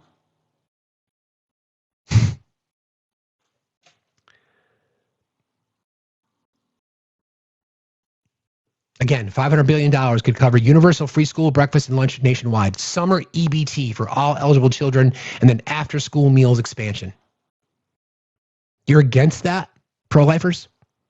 You guys are against that? But you're fine with expanding the budget to this? You're fine with buying Greenland? You're fine with your taxpayer dollars going to support just little whims here and there? Really? You really want to go down, you really want to be remembered historically to say, where were you? You had $500 billion to spend, and you chose to spend it on buying another country while there are people that are starving or food insecure in yours? Okay. Stabilize households before they hit crisis. Many people become food insecure because one bill knocks them over. With $500 billion, you could scale emergency grocery support, short-term cash aids, utility assistance so people aren't choosing between heat and food, and then rent assistance, because housing costs are the #1 budget killer. Where's your issue? Do you pro-lifers, you want families deciding between their rent and their food bill? But again, you guys are all about pull yourself up by the bootstraps, right? So I tell you what, blue states, we can fund ourselves. We don't need red states. So good luck. Good luck. Isn't it funny that the blue states have higher life expectancy, have higher education outcomes, have lower rates of food insecurity, have lower rates of maternal health crises, have lower rates of childhood health issues? Why is that? You want to know why that is? It's because blue states prioritize those things and are still net contributors to the federal coffers. Red states don't prioritize those things and still has to take money from the federal government. So here's a question for you. When can we expect the money back?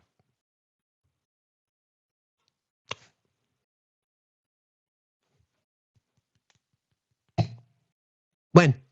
When can we expect the money back? See what you've been conditioned to believe is that programs like SNAP are a drain on our system. What you don't realize is when you feed kids, when you feed people, they are much more able to contribute. Education outcomes become better because children aren't starving.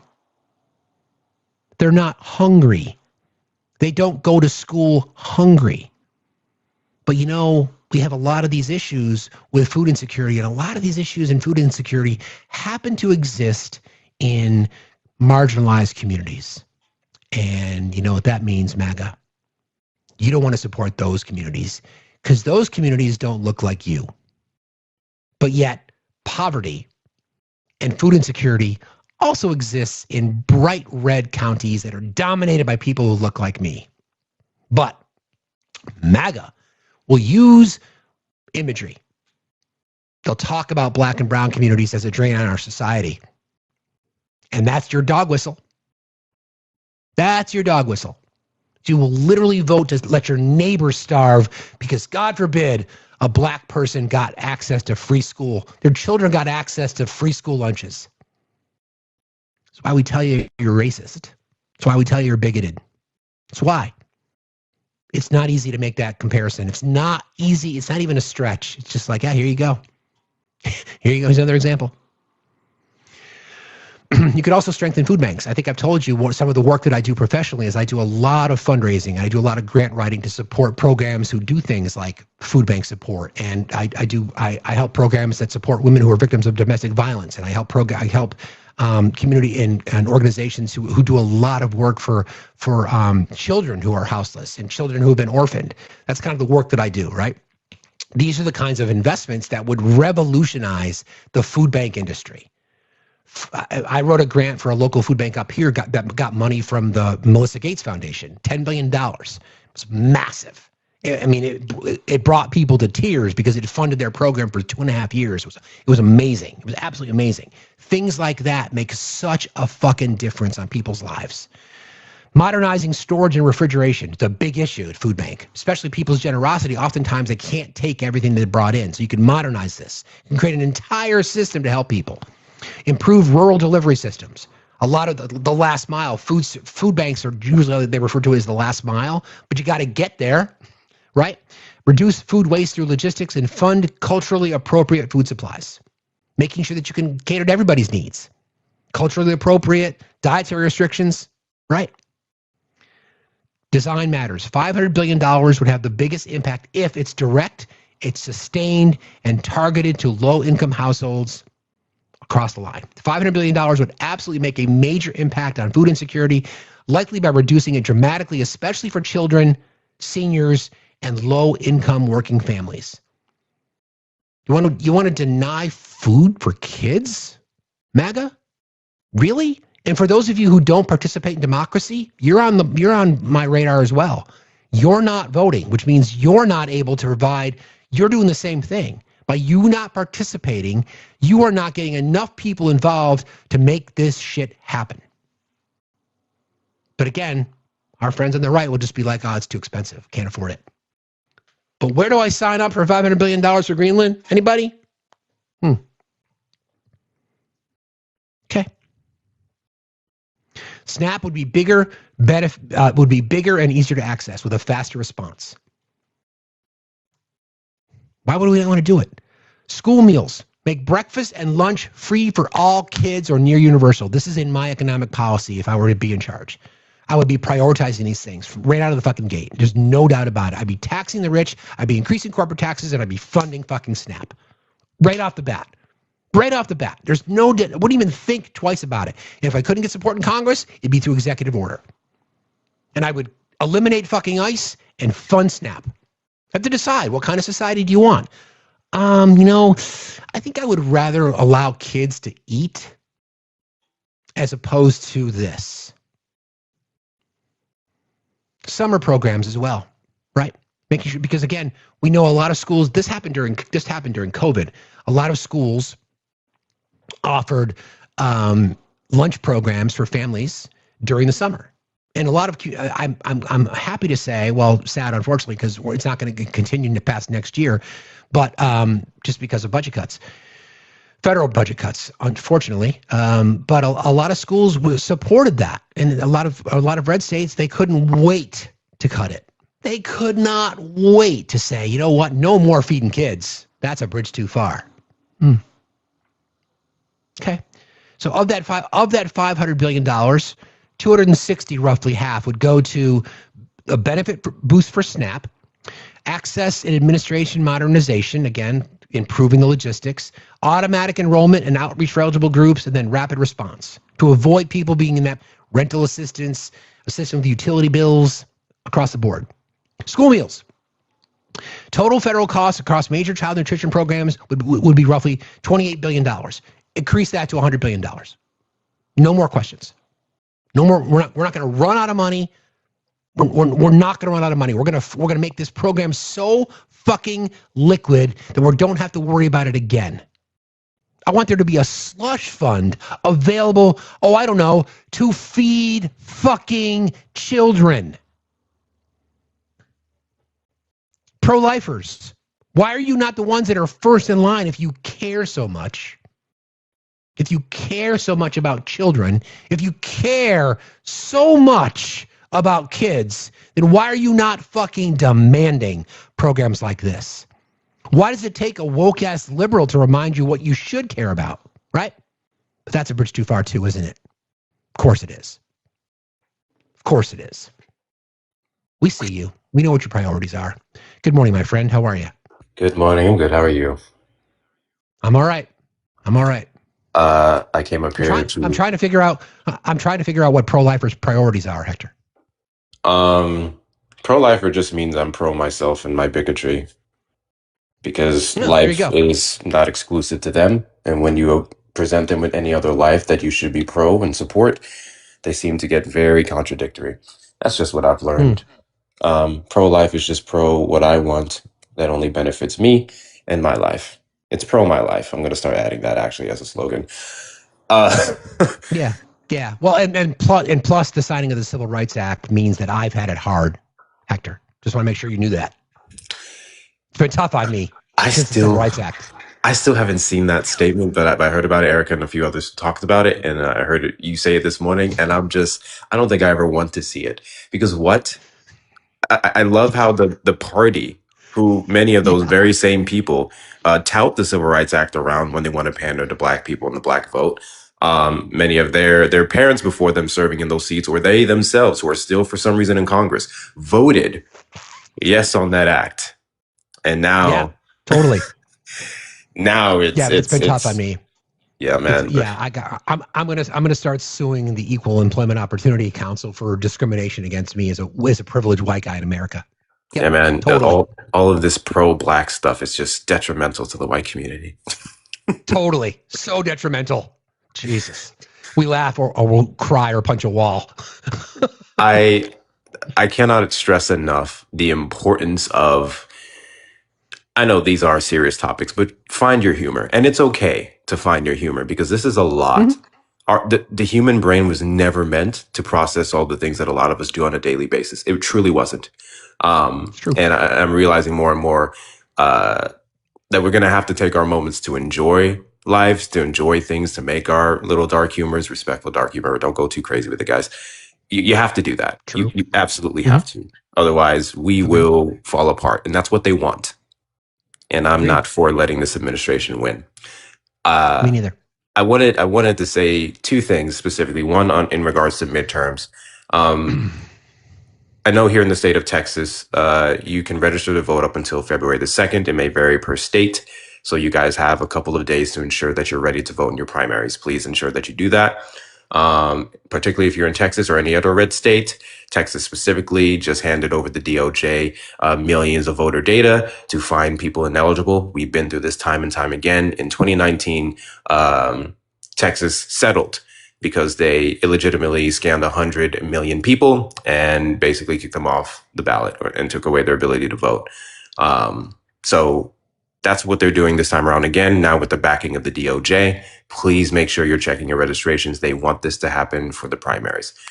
And then I'll also say to whoever you're voting on, you should, in your vote, unless there's literally no other option, you should prioritize a candidate who's not just talking about Trump. One thing I love about this platform that Factsstillmatter has built here, that he doesn't just hyper-focus on Trump, because Trump is just a symptom of a larger disease. He talks about the policies and the people who uphold them on either side. So we need to look at not just someone who's going to run an ad that says, and I'm kind of criticizing some of my favorites here, Trump bad. We need people who are going to talk about Trump's going to be out of this office in a bit. What are we going to do afterwards? So look that are speaking like that. The second thing I wanted to present to you, and I'm going to work on a script and share it around Discords, including Facts. A really good tactic for the people that we will be voting for in midterms, in my opinion, is we need to get, especially in light of what happened in the last week with ICE, we need to get a bill introduced into Congress, proposed by Democrats, to limit the powers of ICE and review. We really need that bill. Now, I know that it doesn't have a flying chance in hell of passing. That's not the point. The point is, in light of everything that's happening, with all the evidence that we're gathering, this is an additional slap in the face to the GOP when we present them with a bill and say, this person voted against this. This person voted against this. An American citizen was popped in the face. And this senator, this congressman said, no, they need more power. They need more funding. They need more authority. We're behind them.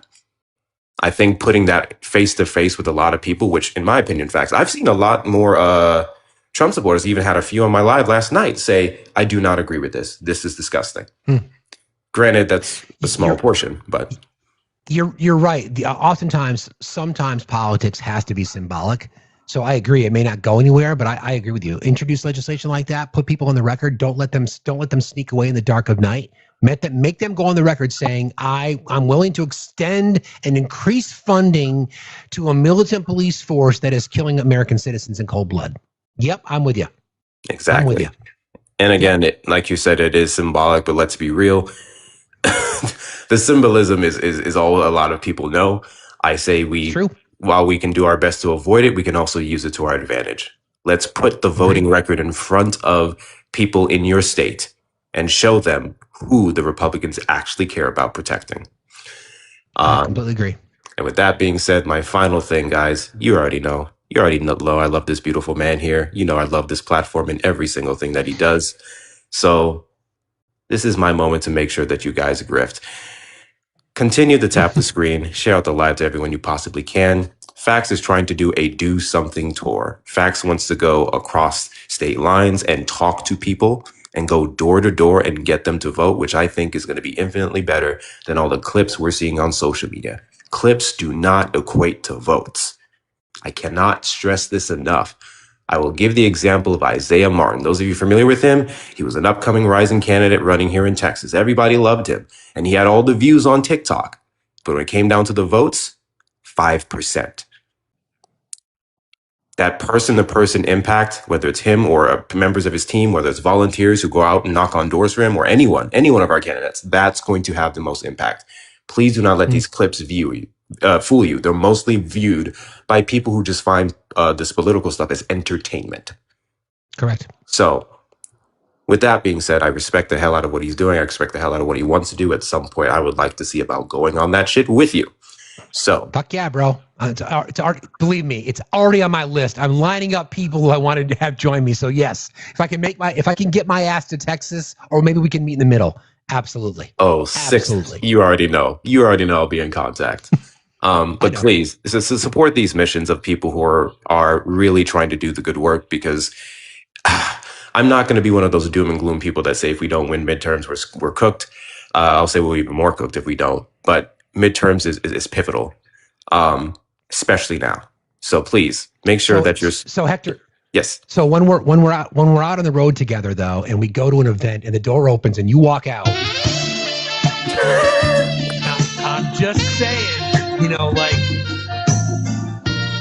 Since joy is resistance, that's what's going to happen. And then I'll be like, hey, wait a minute. Hello, I'm here too. Listen, we solemnly swear, chat, all 1.1K of you, we solemnly swear to use our pretty privilege everywhere we can to get people to vote for our better interests. Solemnly swear, hand to God, pinky to chest, whatever the saying is. But on that note, continue to help out Facts. My Factsstillmatter fund is tied up in investments right now, so I ran a train on you instead. Continue. Thank you, my friend. I appreciate you. Facts. I appreciate you, man. Thank you so much. I love you, man. Talk to you later. See you. Be well. Peace. Yeah, I mean, I appreciate Hector's endorsement. It means a lot to me. I have tremendous respect for that dude. Yeah, that's the goal. I believe that's what this whole do something is about, right? Not knocking on doors, going to events, using my privilege, getting access to other communities that I may not necessarily be able to use my privilege in. The whole goal is to try to get people to vote. Like I said to start the show today, right? There are people who there are different groups of people going after different parts of the electorate. Some people feel like they can flip MAGA voters. Some people feel like they can flip Republican voters. Some people feel like they can flip independent voters. Those are all great strategies. My focus is on non-voters. My focus is on people who feel aggrieved by the system. They're not angry per se. They've just felt like they've been left behind. Like I don't see anybody that's out there fighting for me. They probably live in communities where they've not been visited by their elected representative. It could be a Democrat or it could be a Republican for years. They may not even know who their elected representative is. They don't go because what states are on the agenda? To be determined. We're working on that. But those are the people that we want to talk to, right? Those are the people. And the plan at this point is that Kipper may be going. So hopefully he can be part of the ice breaking process. The numbers don't need to be a lot, right? They really don't. If we're talking, just quick math again, roughly 90 million people that were registered to vote that did not vote in the last election. 90 million. I think they're two distinct groups. One side, half being those people that are just lazy. Two wings of the same bird, two sides of the same coin. I think those are lazy. I think those are people who just want to complain, that they'll never participate. They just don't care. And then there's a 45 million people that would say, I don't really feel like my voice matters. I don't feel like people are listening to me. I don't feel like people care about what really matters to me. I think those people are gettable voters. And if it's 45 million, obviously I can't talk to all of them, but I have enough conversations and it turns into something, it becomes this bit organic. If you get 1% of that 45 million to participate in elections, that's fucking huge. That 1% becomes 2%. That 2% becomes 5%. That 5% becomes 10%. Whether it be through a voter registration campaign or just getting people to the polls. I got to test drive it a few weeks ago. I think I told you that. I was at my local grocery store and I overheard a conversation, and I'm not shy. I inserted myself into that conversation and I said, you don't vote anymore? No, I don't vote. Nobody listens. Well, how do you know? So what do you stand for? And we went through the list, went right down the list, right down the list of things. And we made a date. We're going to meet together on election day. She hasn't voted in years. She's going to vote. And I'm like, I don't care who you vote for. I don't care who you vote for. I really hope that you vote for the things you just told me matter to you. So proof of concept has been tested a little bit, but more to come. But again, Hector, my friend, I appreciate you, brother. Thank you for the endorsement. All right, $500 billion. So we're talking about impact. Now, $500 billion is the number that's been thrown out by the Trump administration that's going to be used to acquire Greenland. Okay? So we went through SNAP and how much of an impact that would make. Houselessness. How about healthcare? $500 billion would make a real impact on the U.S. healthcare cost. How big? Really big. Out of $500 billion could lower out-of-pocket costs. Government spending could increase on Medicare, Medicaid, and the total national health spending, the hardest one to impact, we would all spend less. Okay? Prescription drugs, high impact. $500 billion could fund and or enable expanded drug price negotiations, caps on insulin and other high-cost meds, faster generic uptake, limits on price increases, and then out-of-pocket caps. Where are your priorities? What do you want to do? Do you want to spend $500 billion to acquire Greenland? Or do you want to spend $500 billion to either, or a combination of the three, address houselessness, address food insecurity, and address healthcare? You see, people on the left, ideologically, I'm not talking politically, I'm talking ideologically on the left. People who are ideologically on the left believe that things like, homelessness, food insecurity, and healthcare have a much bigger impact on everyone than acquiring Greenland. Is there any debate? The question then becomes, where do you prioritize? And how do you prioritize? What matters to you? That's why I say it'd be great to remove the political affiliation. No blue, no red, right? No Republican, no Democrat, no conservative, no liberal, just what matters. Question, would you like to invest in the houselessness problem we have in our country? Who the fuck is going to say no to that, big picture? Do you feel like we have an issue with food insecurity? Do you feel like our healthcare costs are too high? There's my opening. You do? Okay. So then let's look at that. I've got this script in my head. I've gone through it so many fucking times. It doesn't really matter where it is. Again, I talk about things in terms of, I've been feeling really purpose-driven lately. I've always been a bit purpose-driven in my life. I can thank my mother for that, but I've been really feeling purpose-driven lately. Like, I'm 58. My daughter's about to go off to college. I'm going to literally be in an empty nest. I've got energy. I've got privilege. And I've got the power of my whiteness to hopefully be able to make a difference. And I want to remind people what's at stake, right? Why would you not want to invest in making sure that people, we can take a dent out of homelessness or put a dent into the homelessness problem or help fix food insecurity? Who would be against that? Objectively speaking, it's different in TikTok because you don't know the sincerity of people, which is why I don't bother platforming people who are just going to come up and say stupid fucking shit. Right?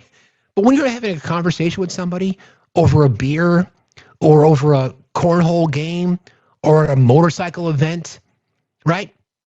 You know, in the best part about it is I'd love to show up in a really bright red community where there's non-voters there, and then they're talking about their motorcycles, and I'll know more about their motorcycle engine than they will. And they'll be like, wait a minute, some liberal who paints his nails knows more about motorcycles than I do? Holy fuck. My world's about to explode. Anyway, why would we not want to have that? It's going to be easier to have a conversation with somebody face-to-face over these kinds of issues than in TikTok. Do you really care more about $500 billion for Greenland? Or do you really care more about housing people? Or do you care more about addressing, you know, wealth inequality? Or whatever. See? I know, Daniel, you're a liberal mechanic and people can't stand it. I know, right? I got a MAGA neighbor across the street, and occasionally he comes over while I'm working on my bike, which I'm always fucking doing. Right? And it's just like, it's this wild thing.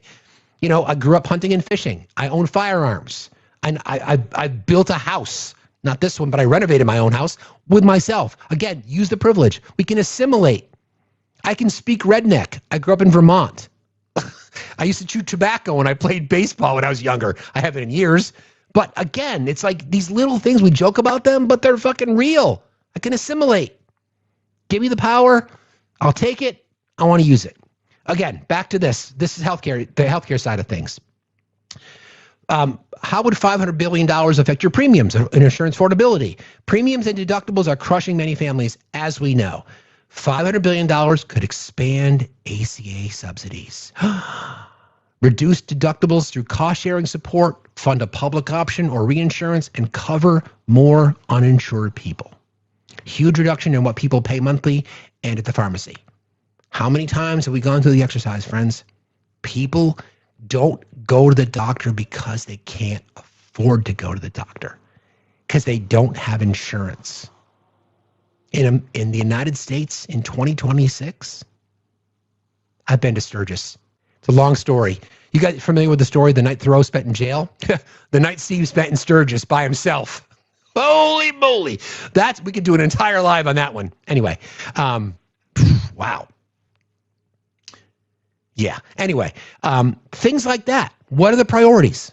I've been to Bike Week in Laconia, New Hampshire. I've been to Bike Week in Daytona. I've been to Sturgis. Anyway, what are the priorities? So put somebody on the spot. Have conversation. Yeah, I don't want to vote. Okay, your vote meant that these things happened. Well, I do ride. I absolutely ride. Hell yeah. Multiple motorcycles in my life. Two kinds of people who ride motorcycles. Those that have put them down and those that will. If you know, you know. Again, face-to-face conversation with somebody. You really want to put somebody on blast to say, yeah, I don't vote because I just really feel like society doesn't work for me. I get that. But there's this thing called harm reduction, right? That's part of my script. Oftentimes, we as a society, if we want things to be better, we've got to look at it in terms of harm reduction, meaning the person I'm voting for is going to harm us less than the other person. And if you don't participate, you get what you get. We have Donald Trump in the White House because we deserved it as a nation. What's the quote? I love it. America is not like this because Trump is president. Trump is president because America is like this. It's true, right? We can't fix it unless more people are willing to be involved to fix it. And your vote's not going to be enough. Your vote in the midterms is not going to be enough. And I agree with what Hector said. We'll build this out. Mods, we need to do this. We need to get registration deadlines for 2026, state by state. We'll build it. We got you. Things like that, right? We can't fix it unless more people are involved. It can't be the same 150 million people that are voting. We need to flip the fucking script. We need a mandate. We need overwhelming responses at the polls. We need a 35 to 40 seat majority in the House and a 6 or 7 seat majority in the Senate. And I say, if you take power back, fuck the filibuster, burn that motherfucker to the ground till I never see it again. Seriously, I'll take my chances. I really will take my chances because I want a woman's rights to her body codified into law. I want constitutional amendments to get rid of Citizens United. I want to expand the courts. I want to make D.C. a state. And if Puerto Rico wants to be a state, give them that option too. Can't get that shit done in our current system, but you can fuck shit up. You can make good trouble.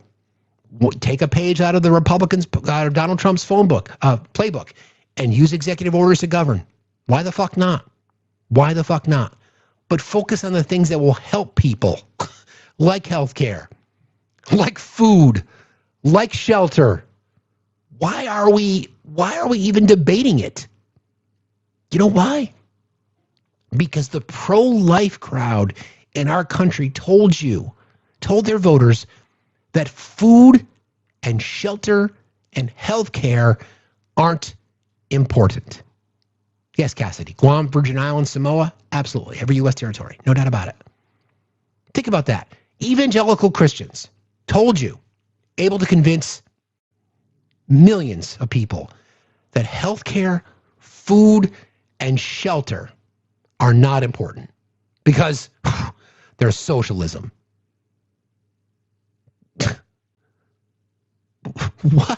What? I don't give a fuck what you want to call it. I don't care. I don't care what you call it. It's the same thing with messaging regarding universal health care. Change the name. I don't give a shit. Call it fucking Patriot Healthcare. America First Healthcare. I don't give a fuck. I don't fucking care. I just want it. If there was a Republican candidate right now that stood up and said, I want expand SCOTUS, absolutely. I want universal health care, he or she would win in a fucking landslide. In a landslide. Because you would get liberals and Democrats that would support him, and then the conservatives would too. He'd win in a fucking landslide. That's how popular something like that is. Like, what? Just fucking do it. So again, primary care and prevention plus chronic disease management. Again, $500 billion. What would $500 billion to go for that? Open up community health centers instead of closing them. Nurse primary care workforce expansion, mental health access, diabetes, heart disease prevention programs. Right? Well, does anybody have an issue with any of that? Well, why would we even fight over it? I don't know. Hospital prices, the biggest driver and the hardest to change. Well, we know why their costs are so high, a variety of reasons, corporate greed, claim denial is a profit center for health insurance companies. You got everybody's hand in the pie, et cetera, et cetera, et cetera. $500 billion could support reforms like stronger price transparency enforcement, limits on surprise billing loopholes. Here's a little lesson that I had to learn the hard way. If you are a caregiver for a person in your family or friend, and you are sort of their advocate, part of advocating for your patient is understanding what your billing looks like. EOBs, like explanation of benefits. I remember going through this hellscape years ago with my kid and then getting these bills and being like, what the fuck does this even mean? And then going through the patient advocacy groups within hospitals that help you explain what your benefits are. People who work in healthcare understand this and they know this. What does this mean? Like, why? I don't want to pay for that. I'm not going to pay $750 to have her sheets changed. I'll do it myself. Well, it's part of the program. I don't care. I'm not paying for it. So I'll do it myself. Little things like that, right? Little things like that to remind people of what it is that you're paying for. You can ask for an itemized breakdown as to what all these things mean. Your priority is to advocate for your patient's health. Meanwhile, you've got this other stuff going on. So these kinds of things, stronger price transparency enforcement would be an example of what an investment of $500 billion could help support. Limits on surprise billing loopholes, anti-monopoly enforcement of hospital consolidation, and then reference pricing, rate setting models, state level negotiations. Again, another argument for universal health care, the collective bargain of 342 million people, but that's lost on people. Anyway, you get the idea. There's things that we can do But it's going to take guts, man. It's going to take guts. It's going to take people willing to stand up. It's going to take people willing to be more active. People that are willing to do something. People that are willing to get out there and fight and be an accomplice. I'm never going to assume to be someone's ally, but I will be your accomplice. Hi, Heather. How are you? I'm good. How are you? I'm good. Good. I have two things. Okay. What if we all, like just a whole bunch of people, flooded ICE with applications? Just overwhelmingly flood them with applications. Like, make their heads completely spin. I don't know. Sure. It's a thought. The other thing on universal health care. Yeah, I mean, somebody else in the chat mentioned it too. The other thing I was going to say on universal health care is basically insurance companies are nothing more than greedy middlemen practicing medicine without a license. Good point. That's literally all they are. It's a good point. They're the overhead costs. Call centers, bazillions of call centers just to get approval for, routine testing. That's why healthcare is so expensive. Is all of this overhead that is created by the insurance companies requiring authorization for everything under the sun. Correct. It's one of the factors. It's one of the driving costs, for sure. That's why universal health care would cut out the middleman, the profiteering middleman, because insurance companies, they got to make a profit. They do indeed. That's the for-profit model right there. Yep. Yeah, exactly. People need AI, to understand that. Well, they have AI now that are refusing claims. I mentioned this before. United Healthcare, one of the biggest culprits in this. If claim denial is part of their P&L, like they literally build in claim denial as part of their annual shareholders and their report outs to their investors. That's fucking criminal. That's criminal. Yeah. There was a lady, I saw a video of a lady, she was in the hospital being prepped for surgery. It was a heart surgery of some sort. And as she was being prepped for surgery, United Healthcare denied her claim for her surgery. So then her doctors had to do a hurry up peer-to-peer to see if they could get her approved or they'd have to cancel her surgery. And she was already in the hospital being prepped. Yes, Sickening. I agree. Thanks for jumping in today, Heather. I appreciate it as always. Be safe out there, okay? No problem. You too. All right, take care. All right, bye. Again, don't even get me started on the whole system. You know that. I just realized our goal is 69, but when is it not? I'm just saying. Sorry, like Hector said earlier, we have to laugh, right? We certainly have to laugh. I made myself blush. That's wild. Jesus. Hey now. Indeed. Hey now. Hey Shane, how are you, friend? I'm doing somewhat well today. I'm a little better. So to the MAGA in the chat, your declaration of why would we want the government involved with our health care. In the United States of America, let me paint you a picture. A 4-year-old child rides his bicycle off of a park bench and fractures his upper palate.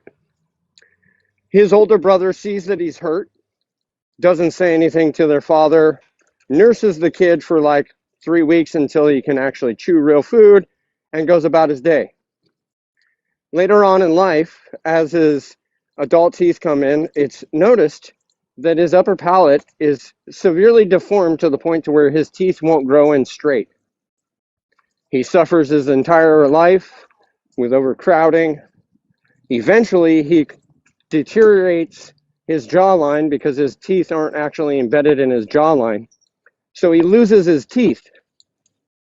Now, he can't get dentures because dentures don't fit his palate. The only way to correct his palate is the same surgery as a cleft palate. In the American healthcare system, that's an elective surgery. you cannot get an elective surgery covered by insurance because it's fixing something that was non-detrimental to that person's life. Do you know who this person that I'm talking about is, Steve? I have a feeling it might be you. That is me. I am a direct case of American healthcare system. I am missing a third of my teeth. I cannot get them replaced because my mouth does not fit standard bridges or dentures. Implants won't even work in my mouth. Eventually, I'm going to be toothless and unable to actually eat because they think that my face being broken and needing to be fixed so I can have dentures is an elective fucking surgery. Think about that, MAGA. No other fucking developed country on the planet sees that as an elective fucking surgery. Dentistry, eyes, and all basic standard healthcare are covered by universal healthcare in every other major developed country on the planet. And you, MAGA, vote, choose to, scream about, beg for the worst fucking healthcare on the planet so that people like me can fucking suffer. Now, I want to remind you, when you're racist and bigoted and harmful and a schmurderer, you get $1 million fucking GoFundMes. When you can't even fucking sacrifice the pay that it needs to fix your face, you earn $111 on your fucking GoFundMe. So do us all a favor, MAGA. Shut the fuck up and move the fuck to the side. Because America needs better and you ain't fucking it. Thank you, brother. I appreciate you. Thanks for being here as always. It's real. It's real. Speaking of healthcare, the Mod just shared this with me. Apparently, the president has just come out with a statement. This came out just a few minutes ago. This is from the White House. The Great Healthcare Plan. President Donald Trump unveils a great healthcare plan to lower costs and deliver money directly to the American people. This is 5 minutes long. I've not heard it. We will listen to it together. Prices for all Americans and truly make healthcare affordable again. We're doing things that nobody's ever been able to do. We're calling it the Great Healthcare Plan. Instead of putting the needs of big corporations and special interests first, our plan finally puts you first and puts more money in your pocket. The government is going to pay the money directly to you. It goes to you, and then you take the money and buy your own health care. Nobody's ever heard of that before, and that's the way it is. The big insurance companies lose, and the people of our country win. This proposal locks in the massive discounts on prescription drugs that my administration is achieving through our most favored nation drug pricing agreement. Now, when you hear about that, for 40 years they've been trying to do it, but they never were able to do it. No other president was able to do it. I got every other country to approve it by the use of tariffs and other things. They all approved. Nobody else got it. No other president got it. And for the most part, they didn't even try because they felt it was impossible. It'll bring down drug prices 80, 90%, in some cases, just numbers that nobody's ever heard of before. Interesting that somebody got in his ear and say, sir, you can't say 600, 700, 1100% anymore because that's just not possible. So now it's 80, 90%. Okay. Or your prescription drugs will come way, way down. And under this policy, the prices of many drugs will be slashed by 300, 400, and even 500%. Oh, wait, I'm sorry. I guess I jumped too soon. There you go. Starting this month at the TrumpRx.gov.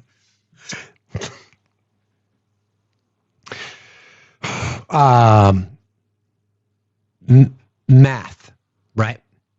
You can't lower the price of something more than 100% because then it's free. So if the price is up here and you lower the price 100%, that would mean it's free.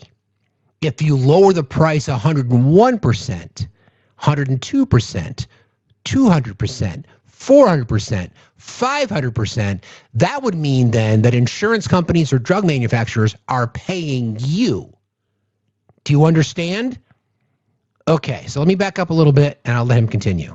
Percent in some cases, just numbers that nobody's ever heard of before. Right, of course. Your prescription drugs will come way, way down. And under this policy, the prices of many drugs will be slashed by 300, 400, and even 500% starting this month at the TrumpRx.gov.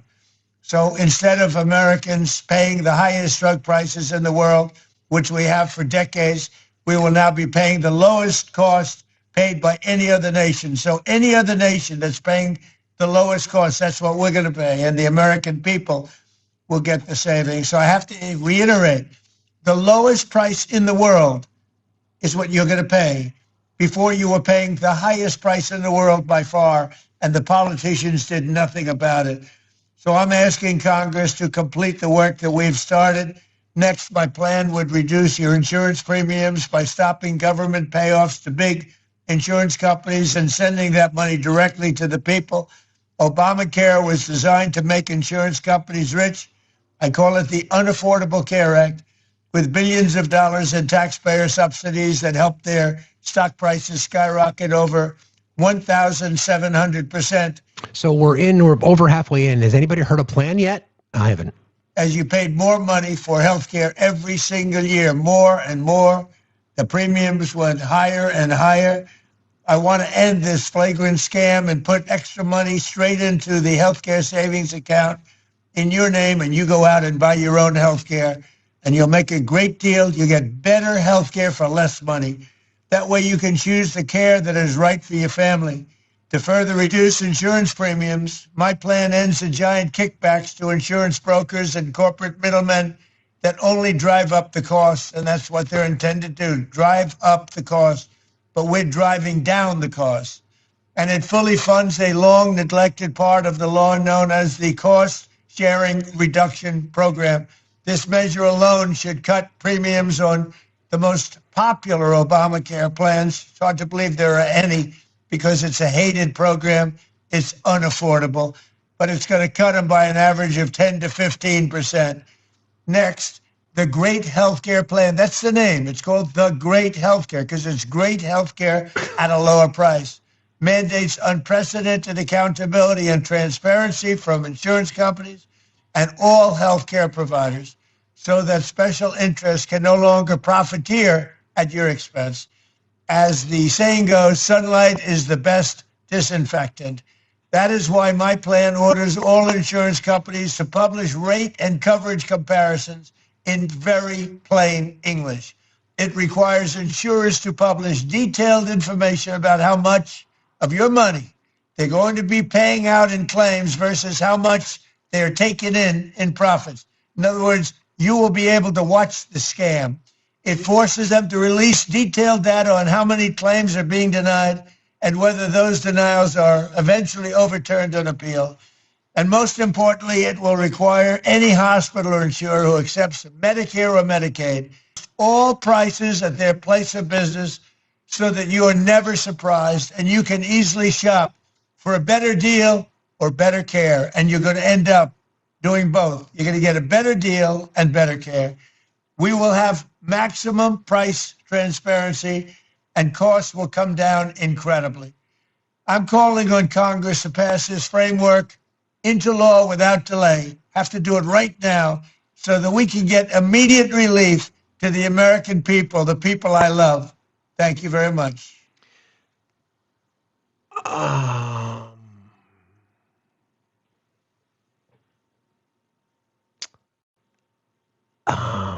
What?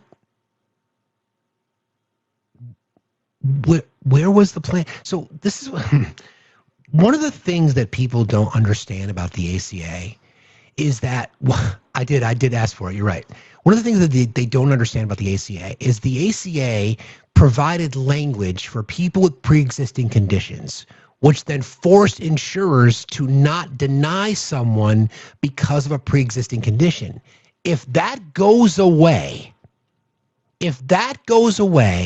then my daughter's not going to have health insurance. she is a cancer survivor. There is no protection for. Did anyone hear any protection? You're talking about clerical shit, transparency. So the idea of what you're talking about, and all sounds great. HSAs will put $1,000 in there, where you still have to buy your insurance. You're going to buy it from an insurer who's no longer obligated under the law to protect people and insure people with pre-existing conditions. Again, last time I checked, cancer doesn't give a fuck who you vote for. Neither does diabetes, neither does heart disease, neither does anything. Where was the plan? I'm trying to be objective here. Where is the plan? How is a plan? Sure, lowering pharmaceutical drugs? My guy, Joe Biden did that in the Inflation Reduction Act.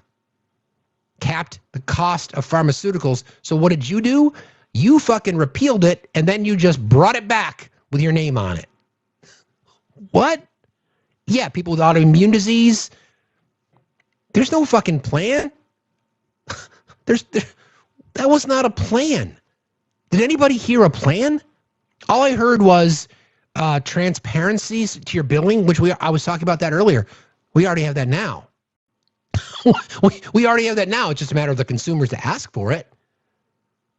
Where is the fucking plan? I didn't hear one. Anybody? Bueller? What? Hello, Swells. How are you today?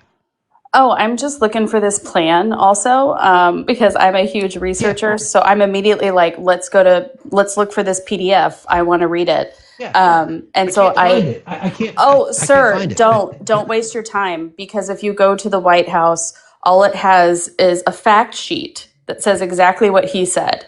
And then on the bottom, it says, click here for more information. And if you click there, it takes you to the exact speech that he just gave.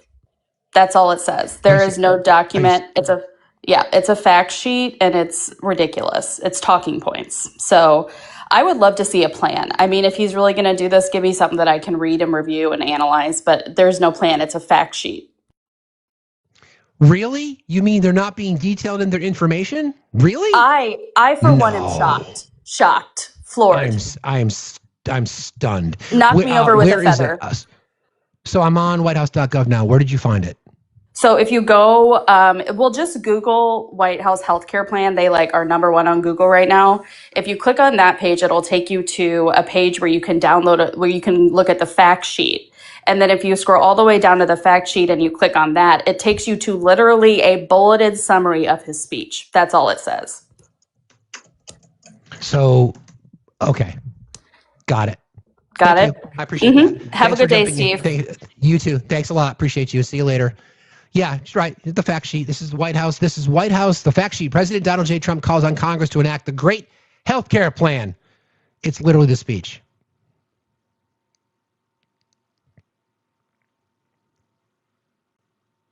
It's literally the speech that we just heard. Jesus. The great healthcare plan stops sending big insurance companies billions in extra taxpayer-funded subsidy payments, and instead send that money directly to eligible Americans to allow them to buy the healthcare for their little word they added, eligible. So are you saying that certain Americans are not eligible to get their healthcare? Interesting.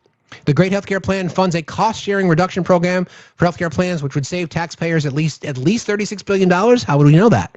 The Great Healthcare Plan will end kickbacks paid by pharmacy and benefit managers, PBMs, which is a big issue. I would agree with that. But to the large brokerage middlemen that deceptively raise the cost of health insurance, there's no plan. I'll send this to the mods so they can put it in the Discord. I'm sure they've already done it because they're better than me. There you go. Nice. I'm so excited. That's the healthcare plan? That's what we've been waiting for? So once again, I think what you're seeing here is the president's not going to sign 17 Republicans joined House members to extend the ACA subsidies for 3 years. That bill is going to go to the Senate. There's expectation it's going to pass in the Senate. Would go to the president's desk. What he's telling you right here, he's not going to sign it because he's going to expect them to go back and improve his health care plan. So that's what's going to happen. Mark my words. I would have thought that would have been something he could have done. That would have been like the first thing he could have done that would be truly America first. Right? But nope, can't do that. So that's exactly what he's doing right now because he wants to get credit for something. So 17 House members, again, 17 Republicans joined Democrats in the House, right? And going to send it over to the Senate. Senate's likely to agree. And then the president's not going to sign it.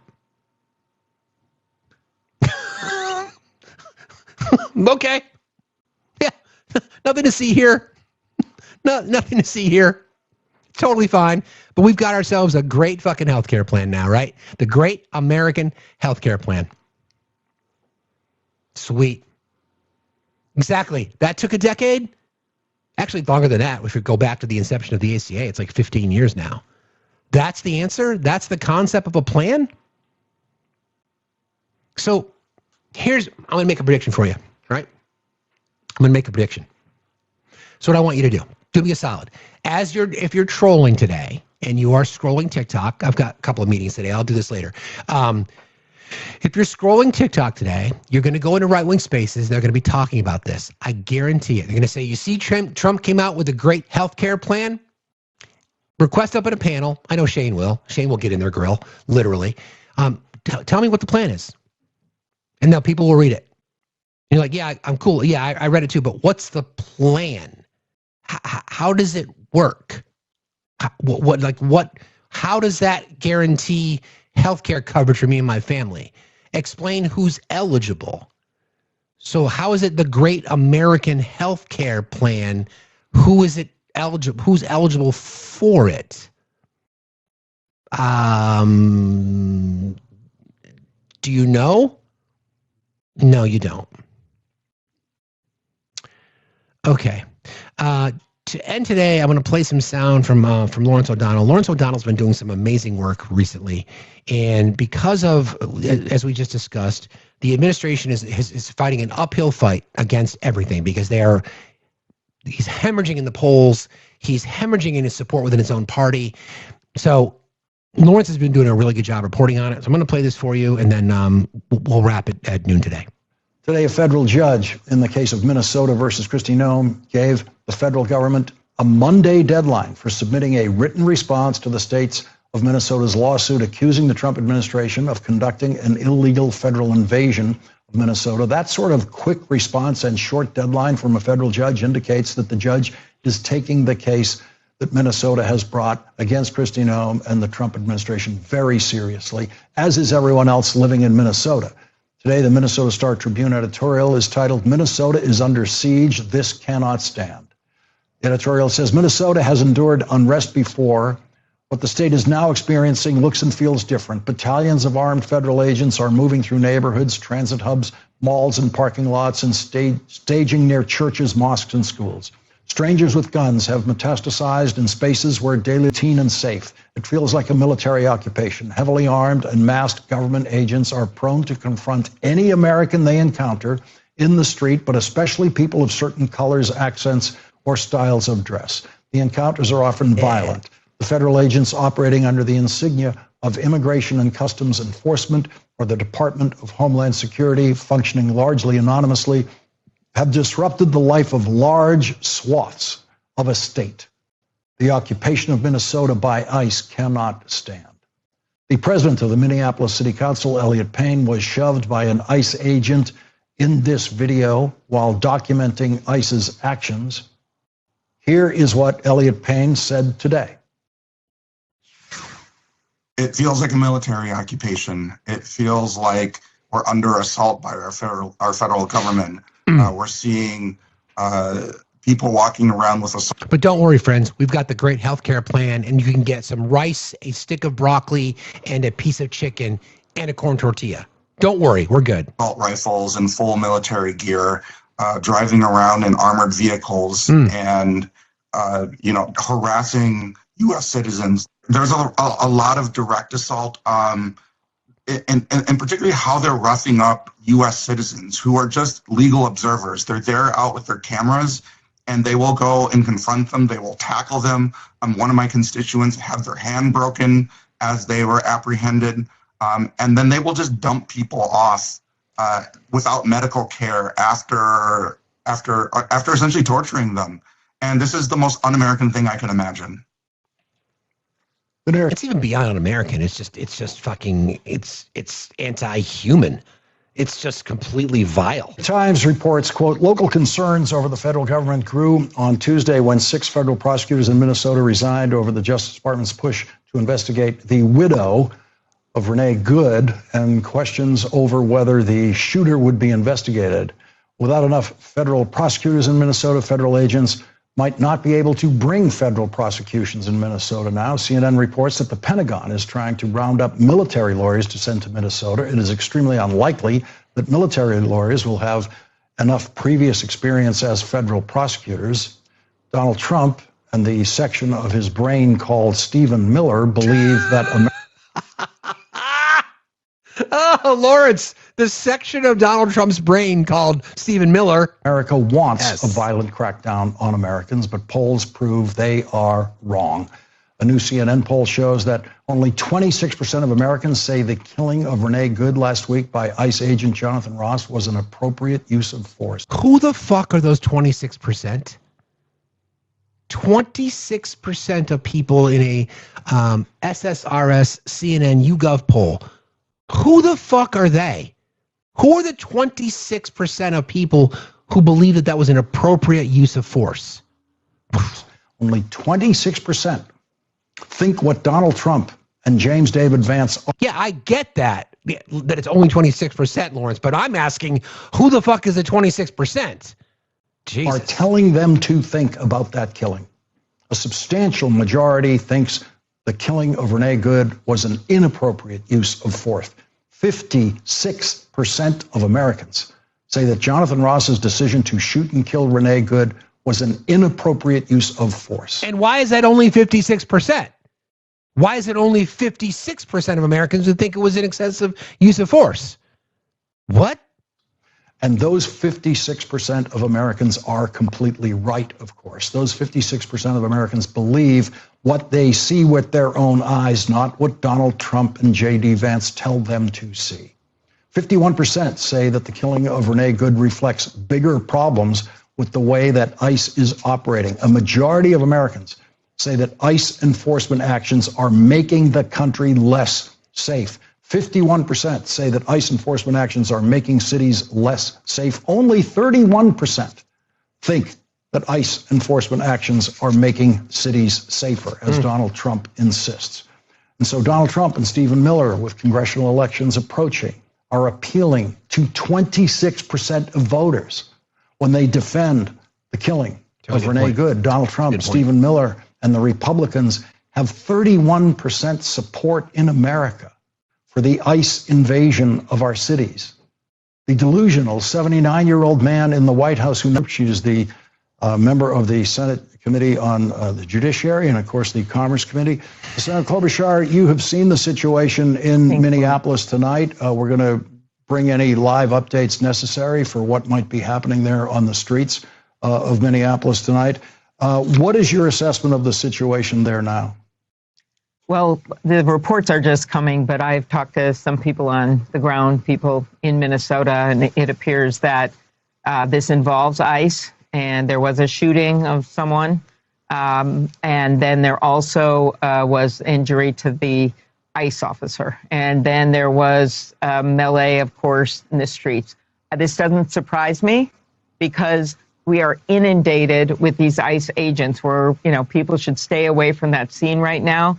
But the other side of this, Lawrence, is that they have sent 3,000 ICE agents at the last count, and our sworn officers in Minneapolis and St. Paul who are valiantly trying to do their jobs, there's only 1,100 of them. So that is what's going on. They are literally going to shopping malls. I met with some school superintendents today from the suburbs and school principals. They're also going to the close in and further out suburbs, into their parking lots, into arresting students, as was just pointed out, people who are legal, people with passports, people who are wrestled down and yelling, "I am a U.S. citizen." So this is truly an assault on our state. And when you see these people standing up in Menards parking lots and Targets, what's incredible about this is these aren't protests that have any notice that this is going to happen. These are people just standing up, filming, blowing whistles, and calling out what's happening, because people just can't tolerate that you're going to treat people in our state. It's always had a big heart, and it's been through so much this year with the assassination of Melissa and Mark Hortman and the killing of those little... This is the question. I'm glad you asked this, Colette, because I was just thinking the same thing. Amy, what the fuck are you doing about it? I appreciate the fact that you're calling it out, but those are just fucking words. What the fuck are you doing about it? What are you doing about it? Why are you not standing with representatives in the House who've introduced articles of impeachment against Kristi Noem? What the fuck are you doing about it? Why are you just talking about it? Why aren't you demanding that she appear before your committee? Why aren't you going out there every single day? It's a lot of talk. Now, I understand that you can't bring bills to the floor, but you could use unanimous consent. You can put Republicans on fucking blast in the Senate. What are you doing about it? It's not enough. It's not enough. There are more people in our community right here, Amy, and we're not even elected officials. We're willing to do more than you are. Why the fuck are you not on the street in Minnesota? Why are you not there? Why are you not in these communities? You're a senator from that state. Why are you not there? Why are you not going to law enforcement agencies within your state? Why are you not there? Why are you not on the ground in your state? Why are you not there? Why the fuck have you not shown up? Sweet kids in the church, to have ICE come in like that is a total outrage. I'm done with her. It's part of the problem. That's part of the problem. 202-224-3121. That's a congressional switchboard. Ask for your representatives and ask them what they're doing. Why are they not there? Why are you not in Minneapolis? What are you doing? 202-224-3121. That is the switchboard number. Congress. What are they doing? Why are you not there? In addition, though, while you're at it, if you want to contact either Andy Biggs's office or Jim Jordan's office, and Lindsey Graham's office, if you want to, I wrote a script for you. It's in the Discord in their general chatting section. So I called Jim Jordan's office yesterday. I said, hello, I just read an account from Sasha Riley in which Congressman Jordan's name is mentioned. Is the congressman going to sue for libel since the claims are so incredibly disturbing? His staffer only replied to me by saying the claims are not true. I then repeated my question about a lawsuit, and they didn't respond.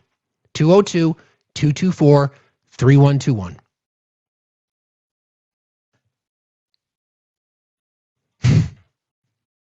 Well, today we learned about the great American health care plan that is not. And there's more thoughts and prayers from Minneapolis. You know what we need to do, friends? You know what you need to do. You need to do something. And that something means more than our elected officials are willing to do. That means you need to get angry if you're not already angry. It means you need to stay motivated. You need to stay focused. You need to stay safe. You got to protect those things that matter, but you need to stand in opposition. White men, where are you? This is your moment. We all have, if you believe in the karmic balance of the universe, we're all in a particular spot that we're supposed to be at the time we're supposed to be. Where the fuck are you? It is time to show up. I love you all very, very much. Tomorrow's Friday. Come back for Free Speech Friday. I got to check in with the mod team. I think we're on schedule for Facts After Dark tomorrow night, but I don't know for sure because I forget. But I'll let you know. But tomorrow morning, we'll be back doing it again. potentially a big day in our family as we are expecting college decisions to come in tomorrow. So it could be a good morning or it could not be a good morning. I'm expecting good things. I love you all very, very much. I'm assuming that everybody go rate RTP. I'm sure he's live today.